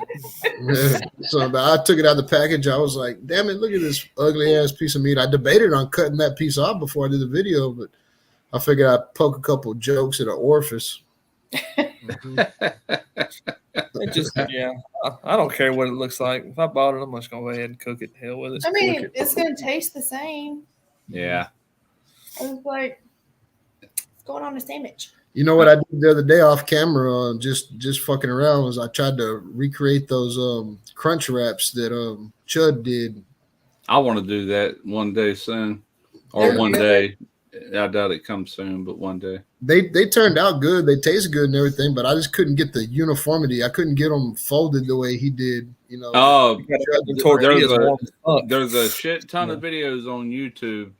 Have you done? You ain't done a video on it yet, right? No, I was just trying it. All right, go to YouTube, search. You know where you search for videos, and just type in how to fold a crunch wrap, and there's a shit ton of videos, and some of them go slow enough. It's supposed to look like a stop sign when it's all done, but they show you just how to crease it and fold it to where it looks even like that. Some of those videos. I ended up making 2 of them, and everybody liked them, but I just couldn't. I didn't know if it was because he made his own tortillas and they were raw. I mean, we're definitely using raw tortillas next time. Yeah, I don't know. You got to heat that tortilla up to be able to fold it real good. Well, that depends. And it's got to be a thinner tortilla. The store-bought ones are kind of hard. Yeah, the stores are kind of break up on you, but if you got a Mexican store around you that sells Mexican stuff, buy their tortillas. I don't know if it's true there, but here they're so much better. I can sit there and fold them in half. I can do anything I want while they're cold right out of the pack. Yeah, they will not break. Yeah, these were like Mission tortillas, you know, like Mission. Yeah, they're like Walmart Mission tortillas, man. They suck, man. Anytime you try to fold them, they break. But so you know, the tortilla shell, and you might have to go to a Mexican restaurant to find it. Not restaurant, but store. That is like a. I think that's a 12-inch tortilla on there. Yeah, that's what I was looking for, like 12-inch tortillas, regular size tortillas, and then I bought the. Most burritos are like 10 inches, and then your tacos are 6 inches. So a 12 inch is a little rare to find in like Walmart, but you'll probably be able to find it in a Mexican restaurant, or not restaurant, but a store, you know. Yeah. I was on the way to the store earlier, Mike, and I heard you mention something about going to the restaurant by your house. What did you say was on that fish again?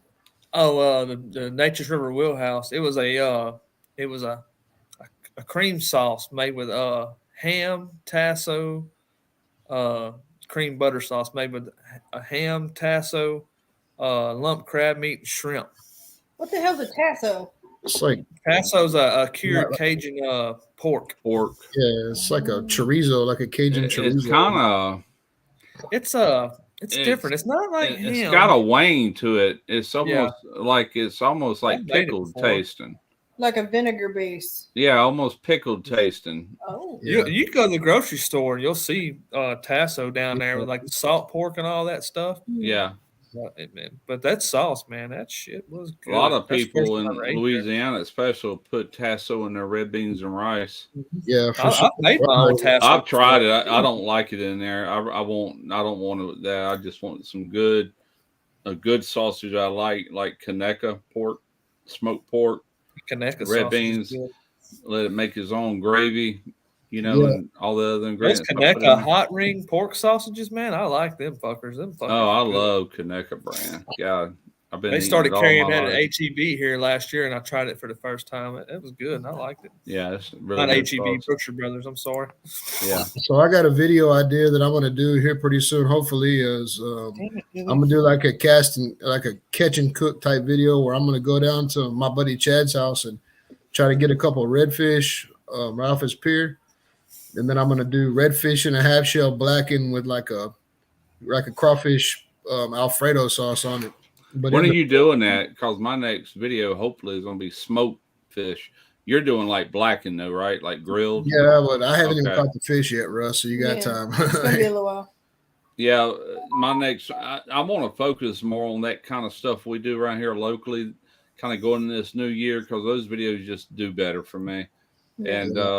I'm gonna start it off with that one, and then I don't know, more seafood bowls, oyster related videos, stuff like that. Yeah, my buddy's just got his pier finished, so it'd be a nice place to fish and film. He's got power down there and everything. So I'm gonna do some smoked whole catfish on my 250 gallon here before too long, and make a brown butter lemon sauce with some lump crab meat and shrimp in it. Ooh, there you go. Like Papa does. Blackened catfish is really good too. Does PS Seasoning have blackening? Not that I know of. If they do, they don't call it that. But a good seafood seasoning that you can get here in Texas is called that Bondler's Fiesta extra fancy seafood seasoning. That shit's good. I tell you the truth, when I blacken any kind of seafood, shrimp, redfish, whatever, I go to the store and buy that Paul Prudhomme's blackened redfish magic or whatever. Yeah, that's what I get. You just can't. They don't have it here no more. I used to buy that. They don't have it here no more. Yeah, you can't really. It's hard to beat, man. No, that shit is good. You ain't lying. Yeah, they used to carry it. They quit carrying it. It was developed just for blackening. Blackening seasoning is nothing more. You could use a Cajun seasoning and do basically the same thing. But these are actually intended for that purpose to char up and get a little dark on you, but not burnt, but kind of have that appearance somewhat, Well, I've done redfish on a half shell, blackened redfish on a half shell on my pit a couple times, and everybody seems to enjoy the shit out of that. So hell yeah. The next redfish I eat gotta have gator shake on it. And see, that's what I told my wife. We have had thousands of mullet here just recently die. So I don't know if I'm going to be able to find any mullet to smoke. That's what I want to smoke. But if not, I'm going to have to smoke something like a redfish or some other variety of fish. I don't know what it is. Yeah. But I think a redfish would do good. Hell, I'd do croakers if I get my hands on some of them. But that's considered trash fish, and you ain't going to get it from a fish market. So I'd have to go catch them, Well, look up Sunset on Trinity Bay. That's my buddy Chad's place. It's like a wedding venue. It's his house, but it's got a big ass wedding venue. I mean, it's probably 7 or 8 acres, but he had several barge loads of riprap dump first, and so that riprap's been sitting there for a while. So he built his pier on top of all that shit, and right now, dude, it's just a magnet. Like, I mean, you can go out there with a single drop leader, a 1 ounce weight, and a shrimp, and almost every cast bring in a 18, 20 inch fucking redfish, Oh man. Hell yeah. So it shouldn't be a hard video to film as far as the catch part. Now the cook part's gonna be something. Yeah. I can get most any fish around here every day of the week. Just we got a few fishmongers around here, and they sell the shrimp, crawfish when they're in season, anything you want, But since I don't fish anymore, I've got an 8-foot cast net at Derek's house that we can catch our own mullet with, but I don't want to deal with all that. I just need to fish so I can do my videos.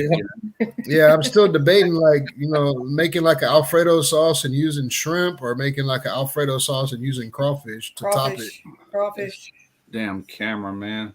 We're in the same game, so it's all about them keywords. Like, what if somebody want to see in the thumbnail? Like click on a crawfish Crawfish seasoning is here. So. Let me tell you, crawfish, anything does good on videos, or they have for me, but especially the boils, the crawfish boils, and you can Google that yourself or search for it on YouTube.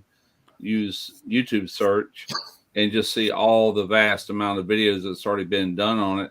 And there's still room for more, because pretty much every time I do one, they do well compared to other videos. They do real well. Sure. Some of them do really well, Shit, those keywords, man. People want to eat that shit, Yeah, hell yeah. Anything with the word Cajun in it tends to do there's better. A lot of people, there's a lot of people with YouTube that don't live around the kind of resources we all have, Yeah. We're very fortunate. Sure don't. Yeah. Yeah, that's why I see it, man. You lucky dog, you golly. I mean, we get freshwater and saltwater fish, so. Yeah, same here. We're Right here on saltwater, which is right here. Then as soon as you go inland to around Interstate 10, which is right here, anything north of there is kind of brackish water. Mm-hmm. Then you go up a little bit more, it's freshwater, That brackish water is where it's at. You can catch a bass on this bank and flip over here and catch a redfish, all right there in the same water. Yeah, I've been in some places over there on Trinity River, man, where you're catching freshwater fish and accidentally catch a fucking redfish, Yeah. It's brackish water, so everything's there. Where we used to fish for shell cracker, which is a brim, freshwater species. It was brackish water, but they survive really well in there. Well, the next thing you know, we done hooked up with a big old sheep head. Right, that's what I'm saying. Yeah, it's like holy crap. And then there's an alligator coming off the bank over here. It's like, help! Catch him too. Alligator is delicious. They catch bull shark way up there by the dam over here in the river. Them bull sharks, they can adapt to live in fresh water. They can do brackish water. Cigar mullet is for bait. I ain't talking about cigar mullet. I'm talking about Popeye mullet that get it to be 12, 14 inches long. That's what I'm referring. Same fish. It's just these got to be fully mature. And that's all I like them for. I'm still gonna have to take your word for that, Russ, because I don't know about eating it, man. I'm telling you, smoked, you would love it. I'm on the fence too. You would love it. The mullet that I catch, man, I've cut them up and made them into cut bait before. You know what they call it around here when you smoke mullet like that? Because it kind of has an appearance almost. They call it Biloxi bacon. Huh. And it's almost like a fish jerky. You cook or smoke most of all the juiciness out of it. It's almost dry, and it's almost like a fish jerky. Man, it is good. Yeah, like I said, man, when I cut the mullet, man, them motherfuckers got black guts and shit in them. No, that's that mud, man. They're bottom dwellers. You all that black stuff that gets on that where the innards and all was. Yeah. You can wash every bit of that off to where the meat looks pretty good actually. But that part right there, you just scrub it off. Take a little brush with a running hose, and that stuff come right off. But with that said, man, any smoked fish is good. But that's all we do with mullet. Either fish bait or we eat them. Yeah. Troy knows. Oh, God. What's funny is we were eating mullet and smoked mullet and fried mullet before the mullet haircut was ever invented. So I'm sitting there looking at that haircut when the first time I said, yeah, it does kind of resemble the mullet fish, really, if you think about it, the way the colors are on it and all kind of goes down his back. Jumping out of the water too fast for me to really get a good look at them. Well, I worked on a research ship one time, and we were off the coast of Florida, right here in the Gulf of Mexico. It's the first time ever I seen flying fish. Yeah, that's what the mullet were at first. Well, they look like a mullet, but they're bluish color. Yeah, they have these long wings. You know, they kind of a real pretty bluish and white. But to look at their eyes and look at their scales, they look just like a mullet. Huh. Just like it. Some things are cool. They'd come up out of the water, and we'd be going bow first, you know, and they're just soaring forever and ever and ever and ever, and all of a sudden they dip back down the water. You know, it's like, golly, that was cool though. I can imagine. Freaking saw dolphins. We were in the ship channel fishing right out here at 146 and Fred Hartman Bridge and everything. There's this like little cut in, and it like I think it went to like 20 something feet right up in there, and I was like, I want to fish here. But then Randy spotted the dolphin. He's like, we're not catching nothing here. And I'm like, I mean, I want the dolphin, but I want to fish here. Yeah. I'm going to end up fishing there at some point. Yeah, I just know it. Them dolphins don't scatter them fish. It's this, or get your fish before you can reel it in. It was only one of them. You can look at that two ways. You can look at it, well, there must be fish here because the dolphins are in here, or there ain't no fish here because the dolphins done ate them all. You know, one of the dolphins probably ate most of them. The dolphin stays in scares them away for sure. Yeah, the dolphin stays in that area and stuff because those big ass tanker ships come up and down. Oh, yeah. I mean, there's seagulls behind all the boats, and I mean, big ass ships. Oh, yeah. The last time we took my boat out, we were down there by the where the tunnel used to be. Now it's the Beltway 8 Bridge, the Fred Hartman Bridge. Yep. And there was some bottlenose dolphins, and Christy was like, "Oh well, let me take pictures." I started pulling up the anchor, like, "Come on, let's go." Ain't no fish right here. I'm gonna fish that spot. If you're trying to fish and you see dolphins, there ain't no reason to keep fishing because catch you a big old nice trout. That son of a bitch will snap it off right at the neck. Yeah, if it's say they can get that son of a bitch. You don't call it right back. It's time for a run to the John. I feel you. Yeah, trout especially, man. When you're fishing them dolphins, that's popcorn for them. They'll let you do all the work and catch them, and then they'll just come and snap them off right at the boat. Let you get a good, nice picture of it, and then eat it right before you pull it up. That's why Christy hates power poles, Mike. Oh my god! I have the ultimate. Well, I don't say it's the ultimate, but freaking that power pole. True that fish power pole story. Got her ass. Fuck a power pole. I ran over to the console and hit the button and trimmed the motor up while she was fighting this big ass redfish, but I didn't even think about the power pole.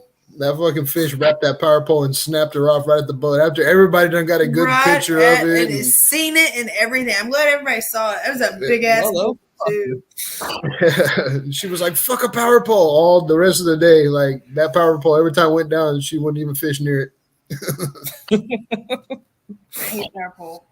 Shit, that's the best thing they ever invented. I don't know why the hell boats don't come with that shit, dude. Because of that shit right there. You lose your fish. Dropping an anchor with a rope. Yeah, dropping an anchor with a rope and all that bullshit. That's a pain in the ass. Yeah, you hit that button. Get you a fucking iPilot fucking trolling motor, man. Oh yeah, you're right. Just keep you right in the fucking same spot. Yeah, my buddy got one to put it on his pontoon boat. It's badass. Yeah, that spotlight. Yeah, you could launch your boat. You could launch your boat off the ramp, and that spotlight will pull your boat out there and hold it in spot until you walk up to the boat ramp after you park the truck and everything, and it'll bring it back to you. Yep, that shit sticks right there. No, they ain't cheap. Burnett Bay. That's where we caught all those. Burnett Bay, yeah, that's Worcester Point. Yeah. Yeah, Worcester Point. Worcester Point's where I lost my bull red. That's exactly where we're at. We're at Worcester, right there in Burnett Bay. Damn it. All that fight just to lose it. It sucks. Everybody got to see it, though.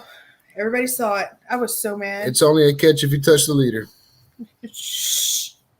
I hooked him, and he was damn near. He was up against the boat and then that fucking power pole. Yeah, there's a place right there that I've always fished. Every time I take my boat out, I give it a shot. It's a big ass oyster bed, but it's almost got like a 10-foot wall. Like when you look at the sonar and you're going over it, like as the boat drifts, it goes from like 4 foot to like 12 foot right there, and it's a straight oyster cliff. And man, that's my money hole right there. If you go, you're going to catch something, even if it's trash fish, but you're going to catch something right there. But normally, the predators hang out right there in the deep end, and right there when you're on that 4 foot, deep part of it, they come up from that deep end and just snag whatever's on that edge. Tell them about what Wesley caught and hooked onto. Shit, we don't know. We don't know. That was probably a big bull shark. Yeah, if it's say probably a big shark. We could not turn it around, man. I had the boat in full throttle reverse, chasing it, and we could not turn it around. It was just sing and drag. He said, it's gonna spool me. I was like, man, just fucking hold on to it. And finally it snapped, but it was fixing to spool, and we never turned it around. Damn. It was like the Loch Ness monster we hooked onto or something that day.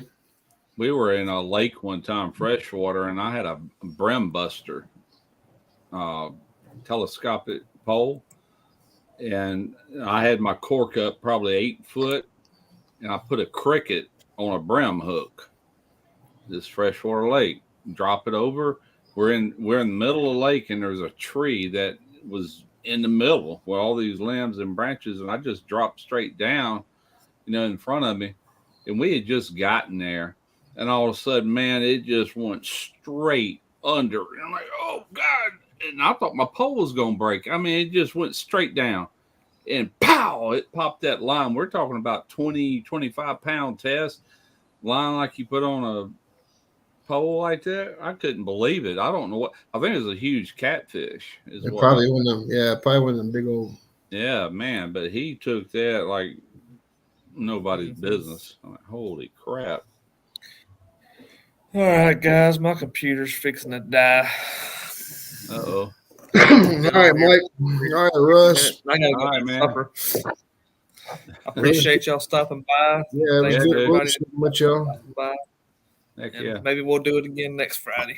Yeah, I got to get busy editing. I reckon I got everything downloaded, so nothing left to do but to do it. Man, get it. That's it. All right, well, take it easy. Thank y'all for stopping by. All right. Later, y'all. Take it easy. Later.